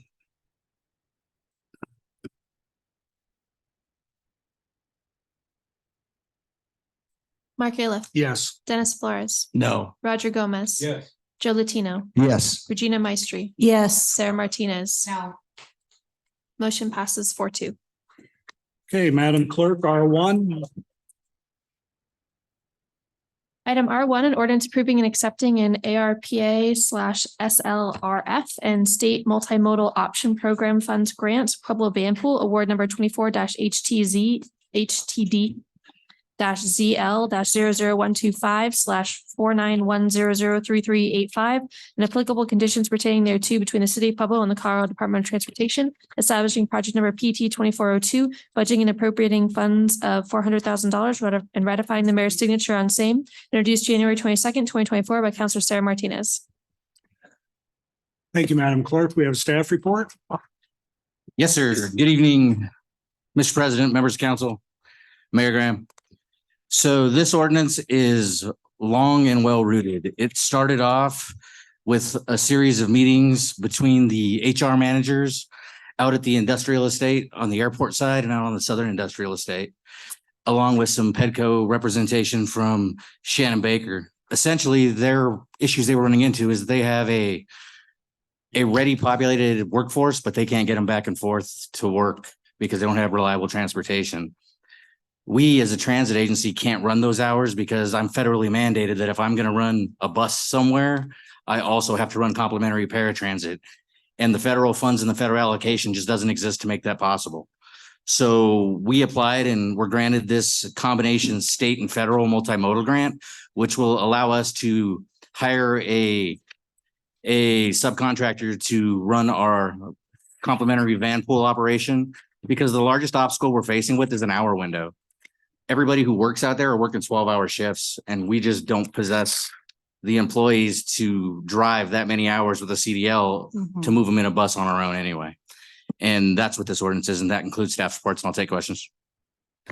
Thank you. This is a public hearing. Is there anyone that wishes to speak in favor of this ordinance? Seeing none, is there anyone that wishes to speak against this ordinance? Seeing none, is there a motion to approve? Motion to approve. Is there a second? Any discussion? Questions? Councilor Martinez? What's going to be the hours of operation, Ben? So the hours of operation are going to be set by the employers, because basically a partnership between them, our subcontractor, and what we as the city are going to offset them with funding. We're essentially going to pay a portion of the vehicle cost, and the subcontractor is going to cover the rest. The drivers will all belong to the employers themselves. Got it. Any other questions? Call for the action. Mark Ayla, Yes. Dennis Flores. Yes. Roger Gomez. Yes. Joe Latino, Yes. Regina Maestri, Yes. Sarah Martinez. Yes. Passes 6-0. Madam Clerk, R2. Item R2, an ordinance approving and accepting a United States Department of Transportation Federal Transit Administration Grant, Areas of Persistent Poverty, award number FTA G-30 and applicable conditions pertaining thereto between the city of Pueblo and the United States Department of Transportation, establishing project number PT 2401, budgeting and appropriating funds of $180,000 with a local match of $20,000 and ratifying the mayor's signature on same. Introduced January 22nd, 2024 by Councilor Sarah Martinez. Thank you, Madam Clerk. Staff report? Yes, sir. Mr. President, members of council, Mayor Graham. This is the Areas of Persistent Poverty Grant. It essentially is a planning grant for qualifying census tracts to transportation to a major employment area. The two major employment areas that were highlighted in this one were also the industrial estate in the north, the industrial estate south, and a lot of the areas that are on the outlying sides of that. So this is just a planning grant that's going to tell us what is the best way to move forward and which way we would have to lean as far as for staffing and capital to make it possible to run it in a fixed route service. And that concludes staff support. Thank you for the report. This is a public hearing. Is there anyone that would like to speak in favor of this ordinance? Seeing none, is there anyone who'd like to speak against this ordinance? Seeing none, the hearing is closed. Do I have a motion to approve? Councilor Gomez, second. Any questions, comments? Call for the action. Mark Califf. Yes. Dennis Flores. Yes. Roger Gomez. Yes. Joe Latino. Yes. Regina Maestri. Yes. Sarah Martinez. Passes 6-0. Madam Clerk, R3. Item R3, an ordinance approving and accepting a Colorado Department of Transportation 2024 CTE Pueblo Transit Fleet Transition Planning Grant Award 021647 and applicable conditions pertaining thereto between the city of Pueblo, Colorado and the Colorado Department of Transportation, establishing project number PT 2403, budgeting and appropriating $99,000, the local match of $11,000, and ratifying the mayor's signature on same. Introduced January 22nd, 2024 by Councilor Sarah Martinez. Thank you, Madam Clerk. And we'll keep you at the podium, huh? Yes, sir. This will be the last one for the night.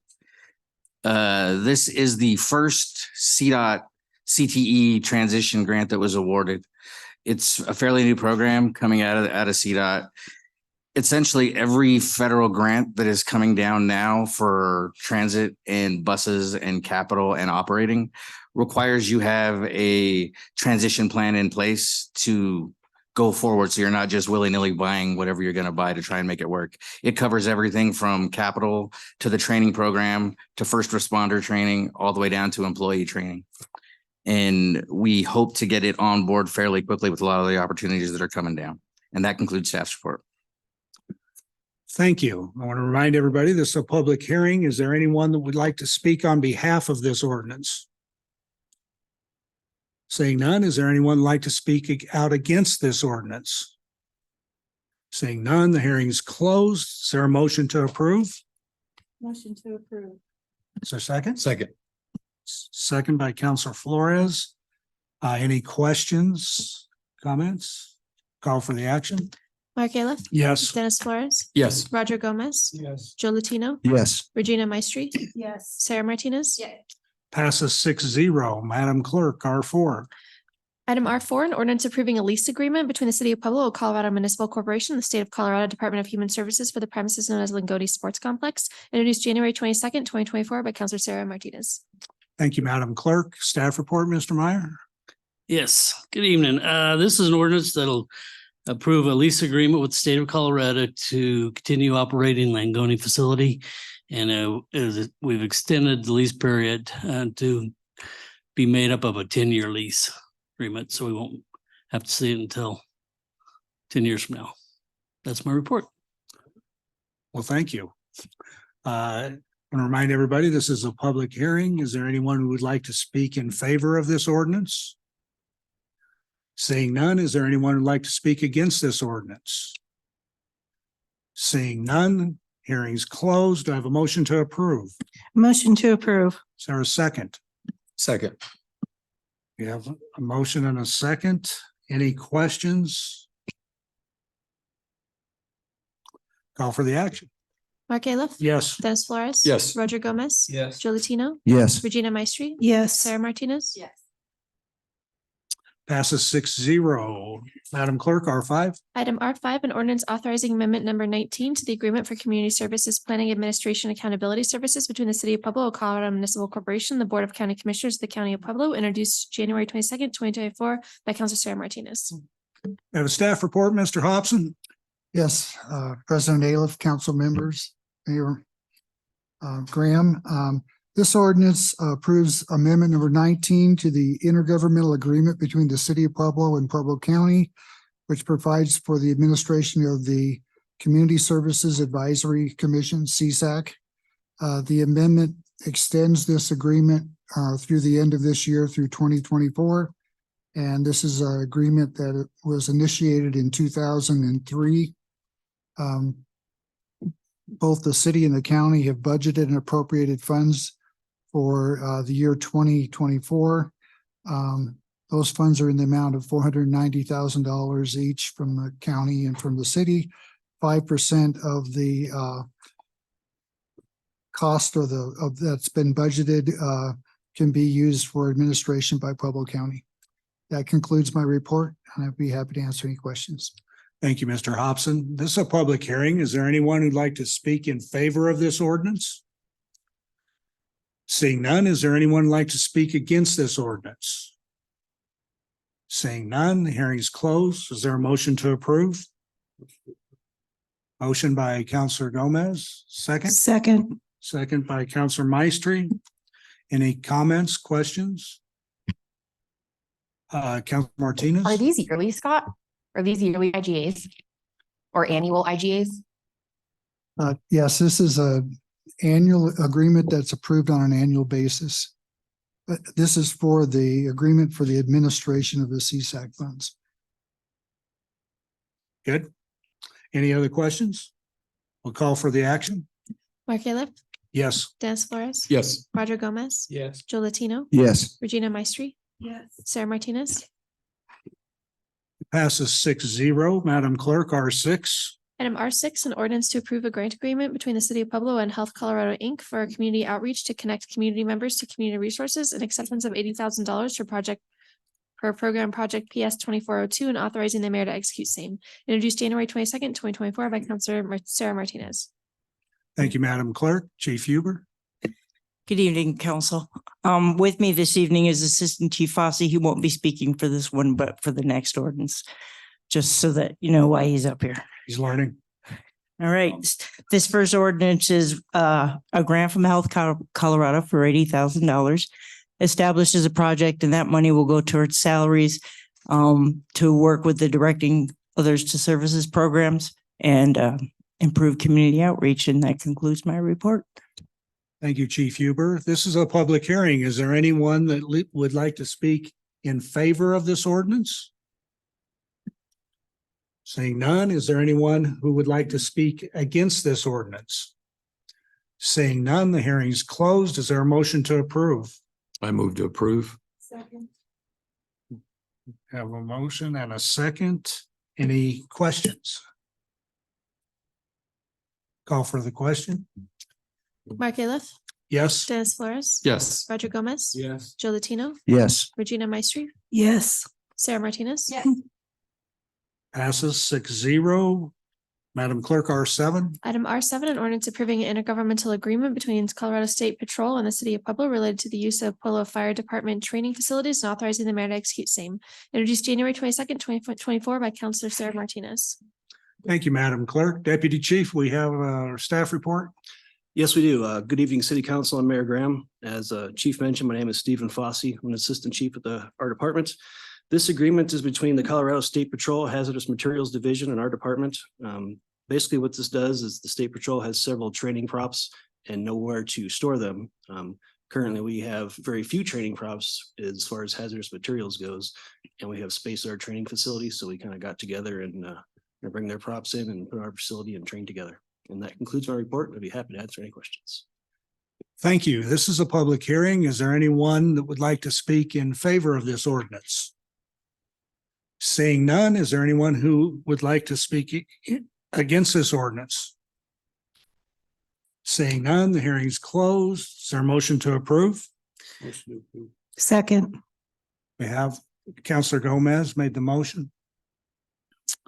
Any questions, comments? Call for the action. Mark Aleph, Yes? Dennis Flores. Yes. Roger Gomez. Yes. Joe Latino, Yes. Regina Maestri, Yes. Sarah Martinez. Passes 6-0. Madam Clerk, R8. Item R8, an ordinance approving a subrecipient agreement authorizing payment in the amount of up to $200,000 from Project CI 2113 American Rescue Plan Act to Rocky Mountain SIR Jobs for Progress, Inc. for equipment and related infrastructure improvements for its Empowerment Center as authorized by Section 603.C.1.A of the American Rescue Plan Act and U.S. Treasury Final Rule 31 CFR 35.6.B.3.II. A.5, and authorizing the mayor to execute same. Introduced January 22nd, 2024 by Councilor Sarah Martinez. Thank you, Madam Clerk. We have a staff report. Yes, Mr. President, members of council and mayor, this ordinance approves a subrecipient agreement with Rocky Mountain SIR for up to $200,000 in ARPA funds for the equipment and other infrastructure upgrades to Rocky Mountain SIR's Empowerment Center to facilitate its mobile healthy food hunger relief project. That concludes staff report. Thank you for the report. This is a public hearing. Is there anyone who would like to speak in favor of this ordinance?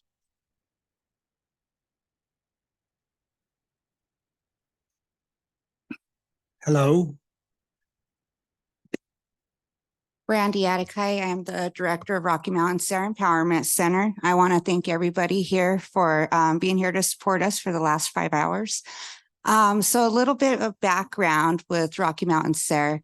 We have been a nonprofit organization for the last 40 years here in Pueblo. We had served Head Start families, so families that are below the poverty guidelines. And currently what we are working on is our Empowerment Center concept that is an accelerated business incubator. So despite of all of the negative effects that COVID has had on Pueblo, small businesses and people, Rocky Mountain SIR was able to come to the table to be able to further provide services and programming. We are able to help small businesses, nonprofits, for-profits, and organizations that are expanding out services to the Southern Colorado region. So we're able to house them inside of our facility. Currently, we have over 25 businesses that we have helped within the last year to obtain business license and certifications to be able to operate. We have helped over a dozen different sports teams, which include our youth as well as adult and dance groups that come and utilize our space in the Empowerment Center. We work side by side with city sales tax as well as zoning, planning, regional, fire, and wastewater to be able to ensure that everybody is following guidelines that they need to be able to start and scale their business. We are coming today to be able to ask for support to be able to further this programs. As you see, I had gave out this information prior to the meeting. This kind of highlights 4 of the programs that this ARPA dollars will go to help. One is our food lab, which is in the commissary kitchen. This does directly help support food entrepreneurs to be able to legally have business here in Pueblo, as well as our food pantry to be able to safely provide food to all of our neighbors in need, as well as other partner organizations to be able to transport food over to them. And then we also have a community garden that has access to anybody and everybody who eats food, and which we all eat food. So a lot with this programming, we are in need of support, and I do have others here to support us, and I do not want to take up all of their time for that. But I will leave it up for questions after. Thank you. Thank you. Again, this is a public hearing. Is there anyone else who would like to speak in favor of this ordinance?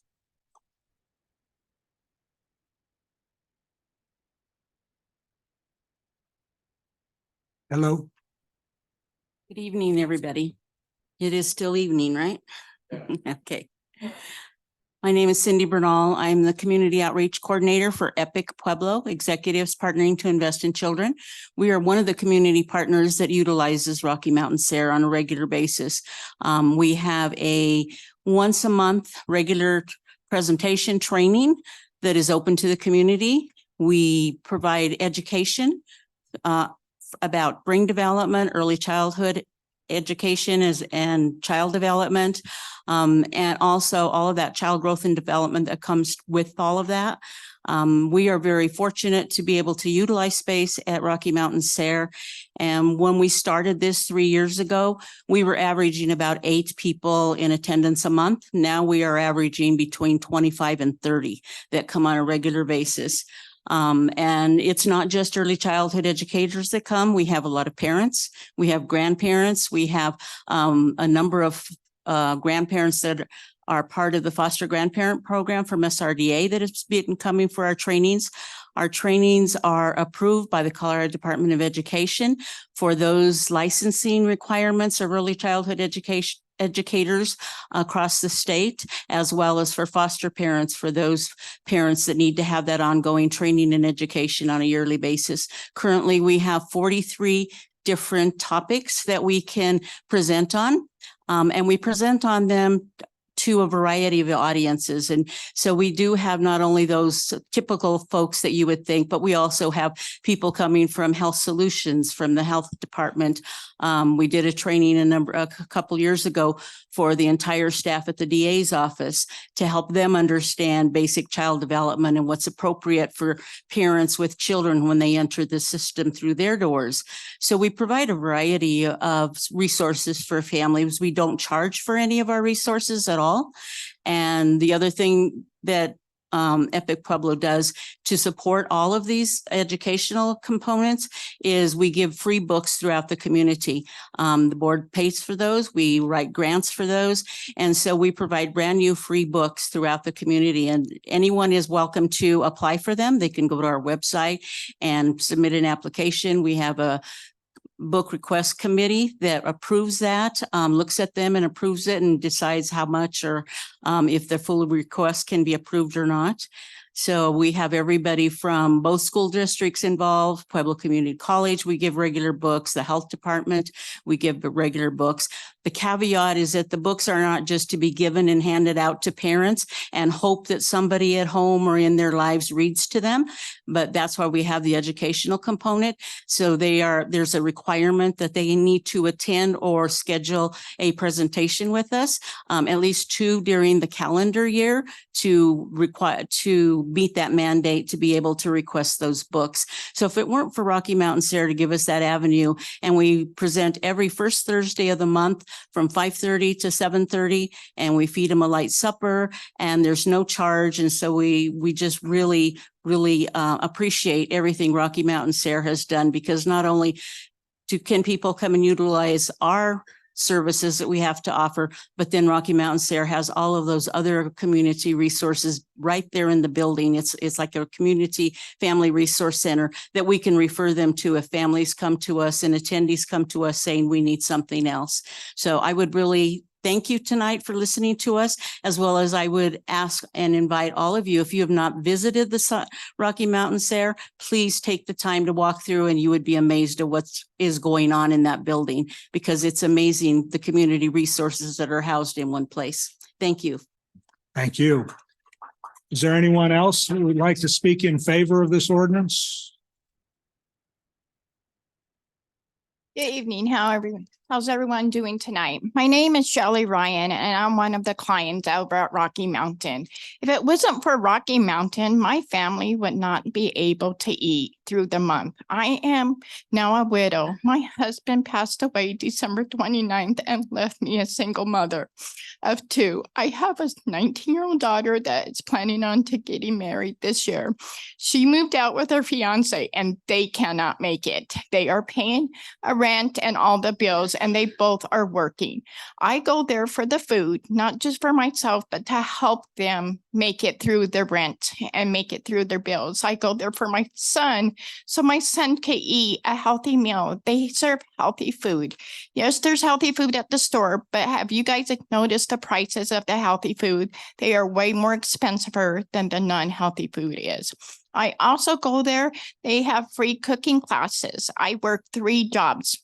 One of them's a daycare, and I take my daycare kids. My daycare kids enjoy learning to cook, learning to cut vegetables and helping in the kitchen. My daycare kids are Down syndrome kids, so they really enjoy that.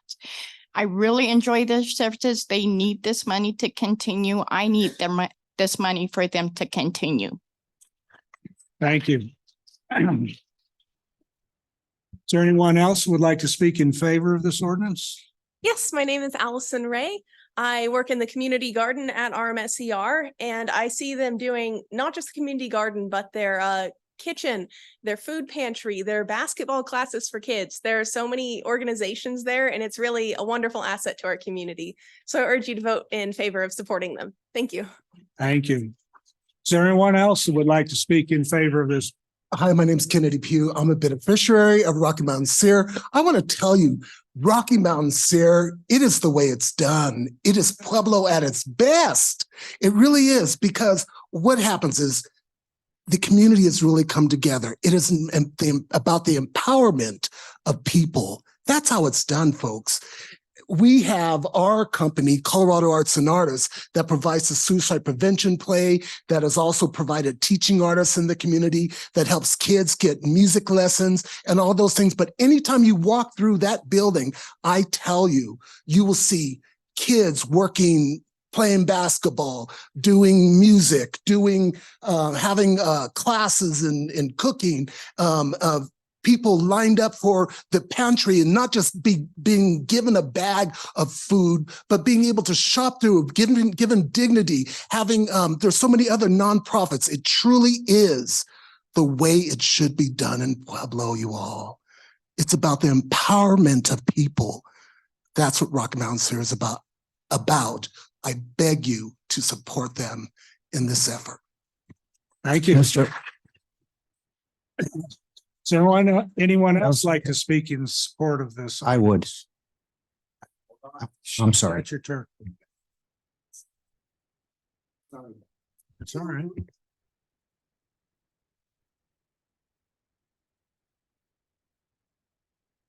My name is Maggie Nielsen.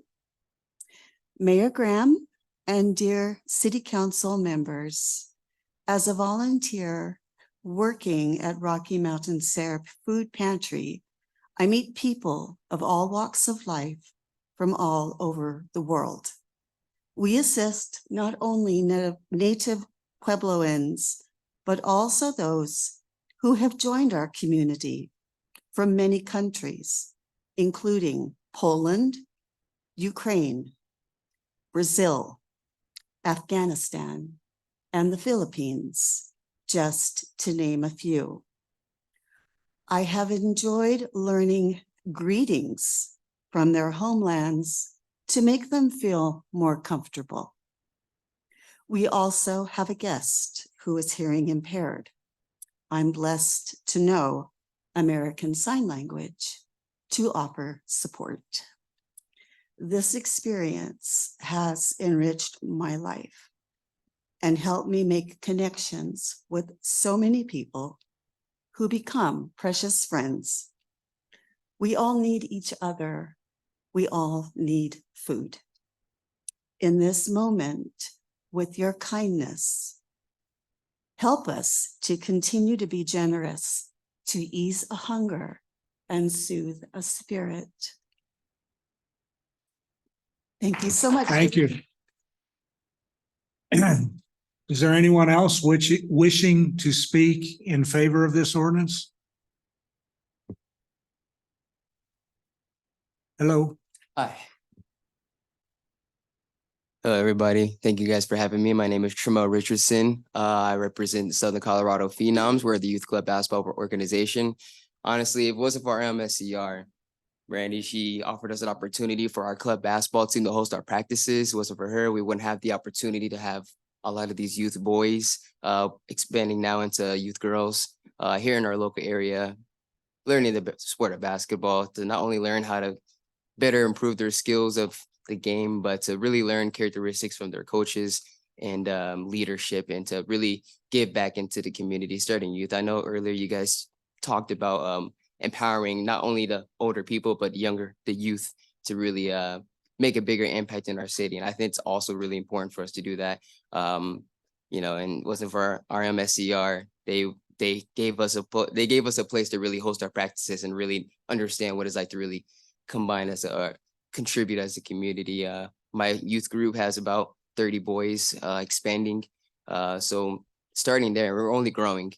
Starting there, if you support us a lot, you could really make a bigger impact, not only just what everybody else has been saying before me, but our youth especially. Thank you. Thank you. Is there anyone else that would like to speak in favor of this ordinance? Hello again. I would like to share with you a couple of experiences that I've had with Rocky Mountain SIR.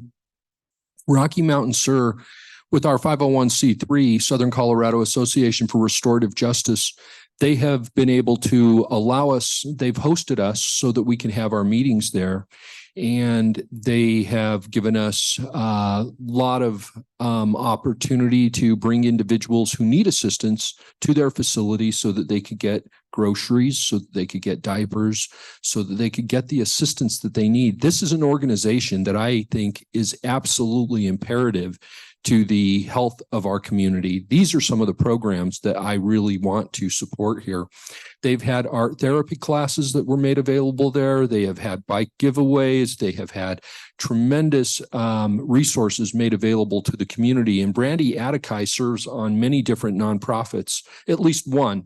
I don't know how many others that she serves on here, but a very important nonprofit here in Pueblo.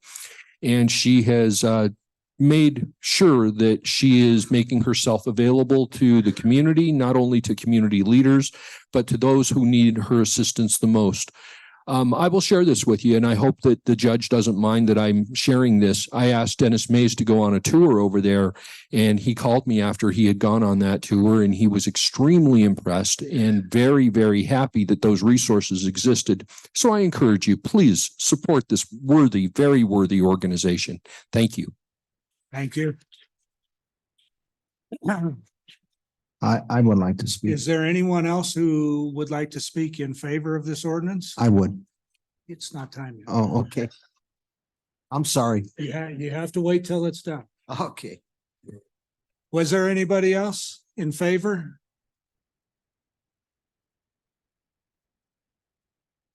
Hello. Hi there. Good evening.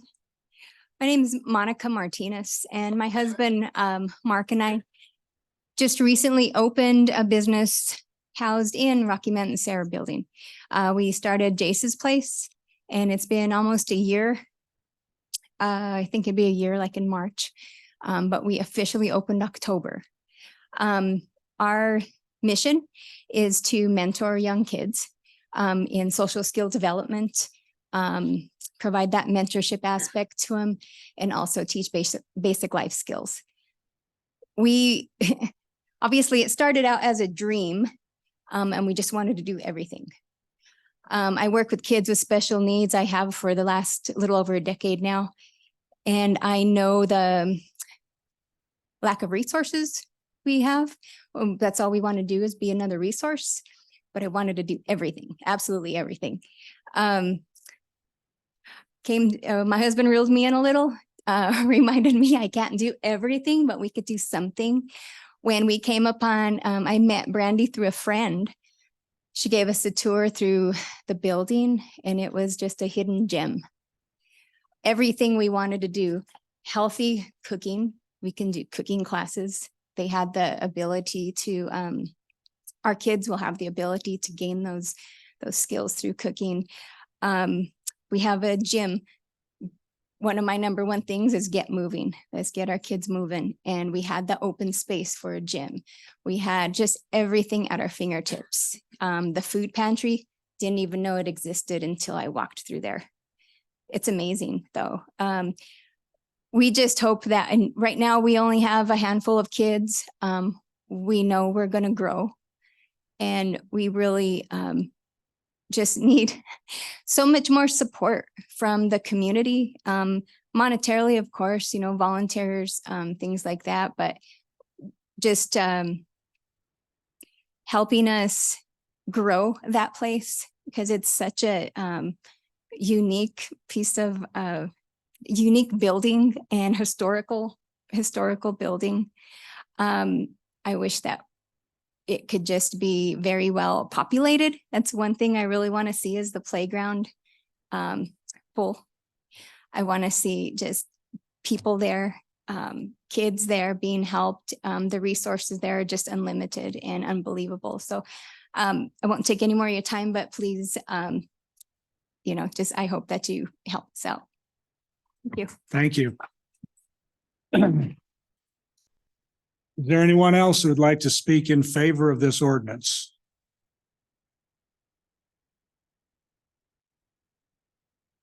Hello. How you doing? Good. Good evening, everybody. I'll make this quick because I don't like a lot of words, but I've Could I get your name for the record? oh, I'm sorry. Yeah, I meant to do that too. Mark Martinez. Thank I'm you. also, that's my wife that just spoke. Part of Jason's Place, co-founder. I've worked 35 years in construction. I've worked with Catholic Charities for a number of years. I work for the Housing Authority currently. So I've seen a lot of things that Pueblo has, good and bad on both sides. Love this community. It is the best community in the world. I want to speak on behalf of the Pueblo Bikers United part of it. When we didn't have a place to distribute to our 25 agencies that we help every year, along with the fire department, first responders, and the police department, they all come together to help us there. Who came up and stepped up to provide us a place to distribute our goods to all the needy families during Christmas was Rocky Mountain Sarah and Brandy Atakai. She spearheaded that and she made it happen instantly. It's huge, guys. God know this place has an amazing impact on our community. Thank you for your time. God bless.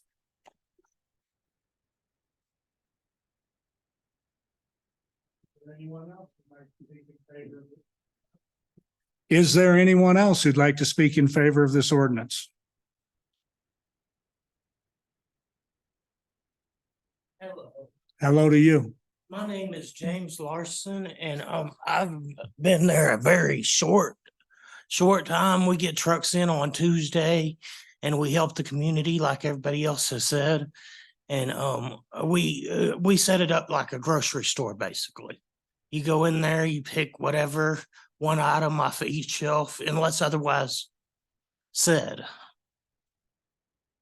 So that's all I wanted to say. Thank you. Thank you. Is there anyone else who'd like to speak in favor of this ordinance? Seeing none, is there anyone who'd like to speak against this ordinance? Seeing none, this hearing is closed. Is there a motion to approve? I move to approve. Second. We have a motion and a second. Counselor Latino. Did I get to say something now? This organization is unbelievable. I've spent some time there. And there's a lot of memory in that place for me because of what went on there. I went to school there, played ball there. And that gymnasium, when I see these young people in there and I go and see what's going on, it's just warms my heart. And I see the good nuns from the Sisters of Charity and those folks, they're smiling because good things are happening for young people and for the people in this community. So I love you. Thank you. Thank you, Counselor Latino. Counselor Maestri? I'm a little less emotional. I'm sorry, because I just sat here and was chastised for not doing enough for this community, not having enough funds and resources for the community. And I know that this is duplicated services. We duplicate services all over. We have Care and Share.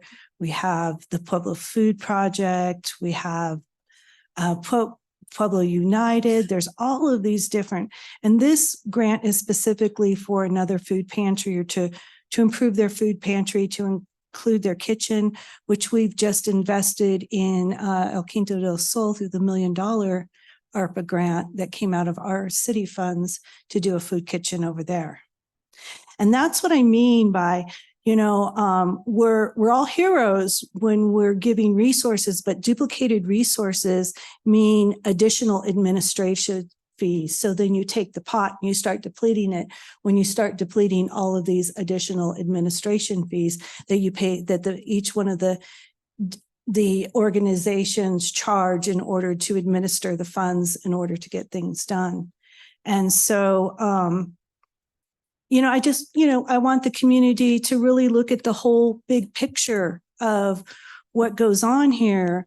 I know that the ARPA funds could cover some wastewater issues that we're having here in our community, in Mr. Gomez's community and my community. And I'm sure that there's other districts within our community that those ARPA funds can cover. And I'm sorry, I'm not so, fun when it comes to all this, but how are we ever going to have enough resources if we just keep duplicating resources, and so forth? So I'm not going to be voting for it tonight. I'm hoping that we're going to be able to look at the remaining ARPA dollars and look at some wastewater improvements for some of the neighborhoods that are depleting, because that is, what council is set up to do, is to improve the city, to maintain it, to provide new infrastructure and so forth. And so I won't be voting for that this evening. Thank you. Thank you, Counselor. Counselor Martinez? I think that the woman's testimony was so incredibly powerful, and I want to thank you for coming to speak tonight. Because when we're talking about food deserts and people not having access to cars or transportation, they can't drive over to the east side and access the grocery store. They can't just drive. They don't have that luxury to, work 3 jobs. And at the end of the day, the buses are stopped running and get to have healthy food for their family. And so this is not duplicative at all. This is a food pantry on District 4, which is a food desert. And the people in District 4 deserve healthy foods for their families. And so I want to note for the record that I don't think that this is duplicating services at all.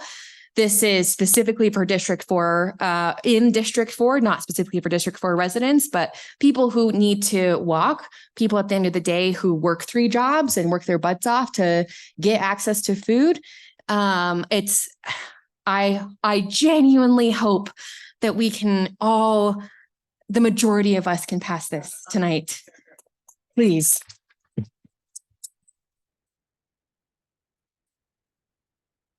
Counselor Flores?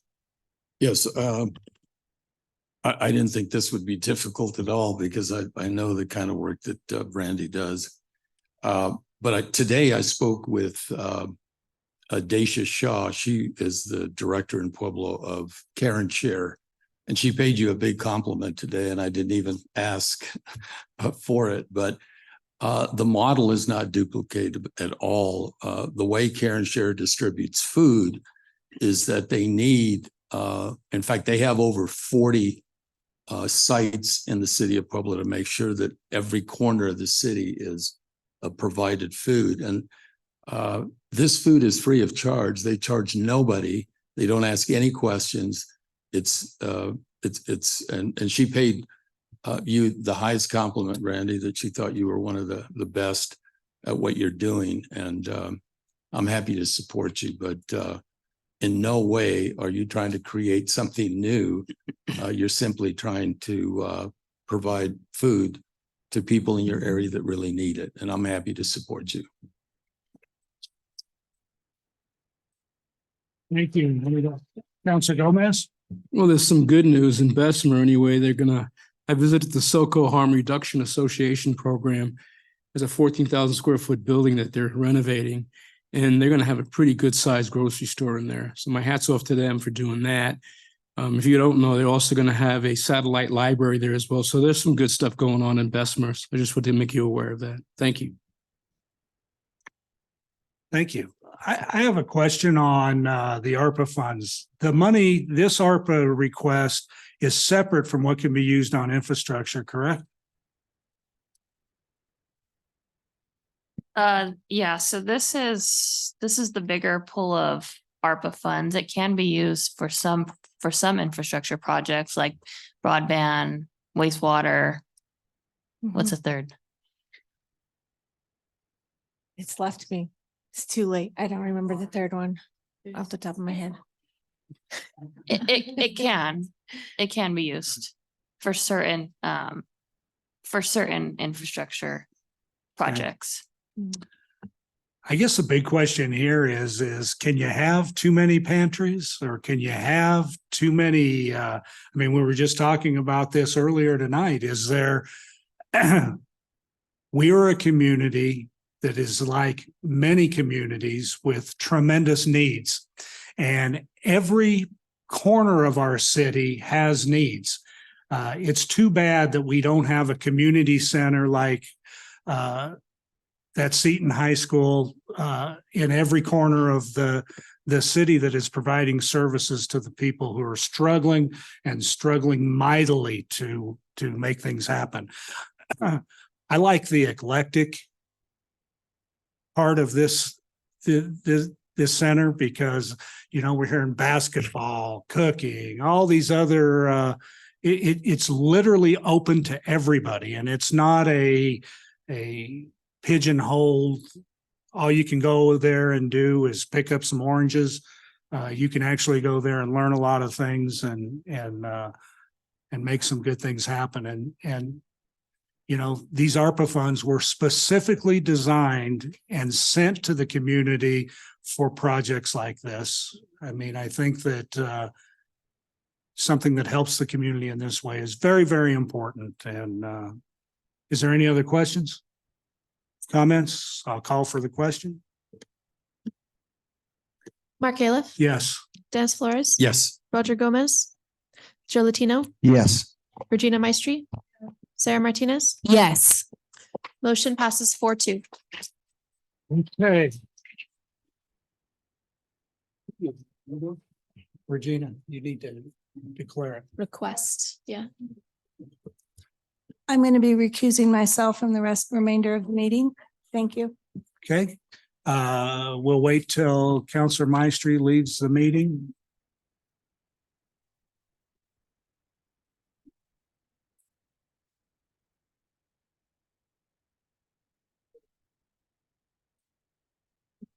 Can squeeze from these nonprofits that are doing NC programs and put it into the storm. You do that? Am I dreaming? Yeah, you're gonna get your stormwater. Let's see. Historic assessment.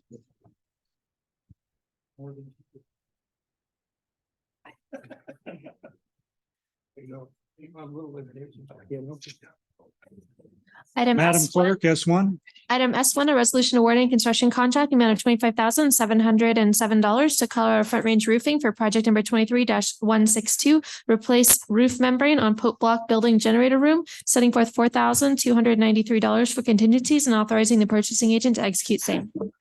Thank you, Madam Clerk. Mr. Hayes, we have a staff report. Good evening, Mr. President, members of council. The resolution before you awards a construction contract to Colorado Front Range Roofing in the amount of $25,707 to replace the roof membrane on the Pope Block Building Generator Room. The roof membrane on the generator room structure is deteriorated to the point where there's roof leaks. We also have a couple of other projects that are going on as well on the Pope Block Building coming up here soon.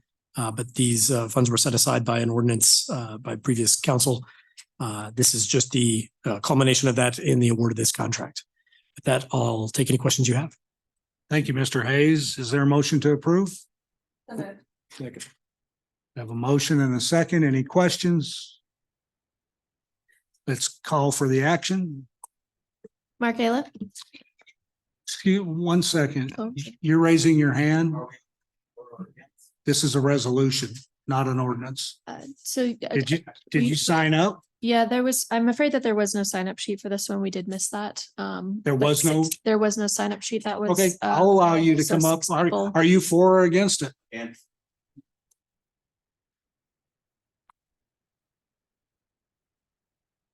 Okay, and I was already said my name earlier. Why I'm against this is because it was talked about during the work retreat that you guys are potentially looking at the Pope Block building to potentially have an office or offices there or what have you with staff, all of that, when there's not the infrastructure in there because it was talked about you guys would have to have IDs to badge in, security reasons, et cetera, et cetera. And we had other bids. It's always appropriate to go with the lowest bid.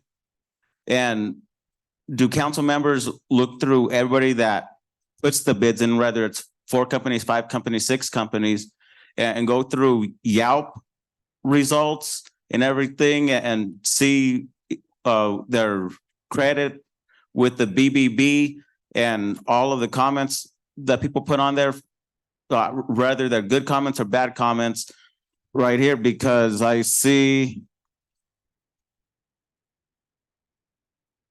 the next one was Dury Brothers Roofing. Their bid was 36,658 right here. I don't know the process if you guys look at all of these bids because they're all online. I look at the bids, or if you guys call these people and see if they could bid lower on them and everything, because how I said prior, last month or month and a half ago, when they were awarded a different contract and everything, I spoke against it because there are other bids. You're not always wanting to go with the lowest bidder. So if you have something wrong with your car, transmission goes out, are you going to go to the lowest bidder? Probably not. Probably so. And if you do go with the lowest bidder, you're probably going to look at reviews on that business website to see how customer service is, even if it's the cheapest. I have a mechanic. Is he the lowest? No, he's not. Is he the most expensive? No, he's not. But I've known him for well over a decade and he does pretty darn good work. Another thing is when any council member recuses themselves, he or she does not state the reason why. I think that should also be entered into the record so the people that aren't as informed as I am know the reason why he or she recuses his or herself during said motions like this. And also, a potential question for Ms. Sykes, if she's able to respond. What is the consequence or punishment if a council member ever votes on something that they should have recused themselves with when they take the oath of office? Thank you. Welcome. Since I opened it up, did anybody else not get to sign up that wanted to speak one way or the other on this? Okay, seeing none. Did we get a motion to approve? Huh? We did. We did. Any comments or questions? I will say this, in our packet, when it's posted online, the letter from the Attorney General and the reason that a person recuses himself is online as part of our council packet, which you have total access to at pueblo.us, council agenda. Just scroll down and you can see the whole thing. Any other questions? I'll call for the question.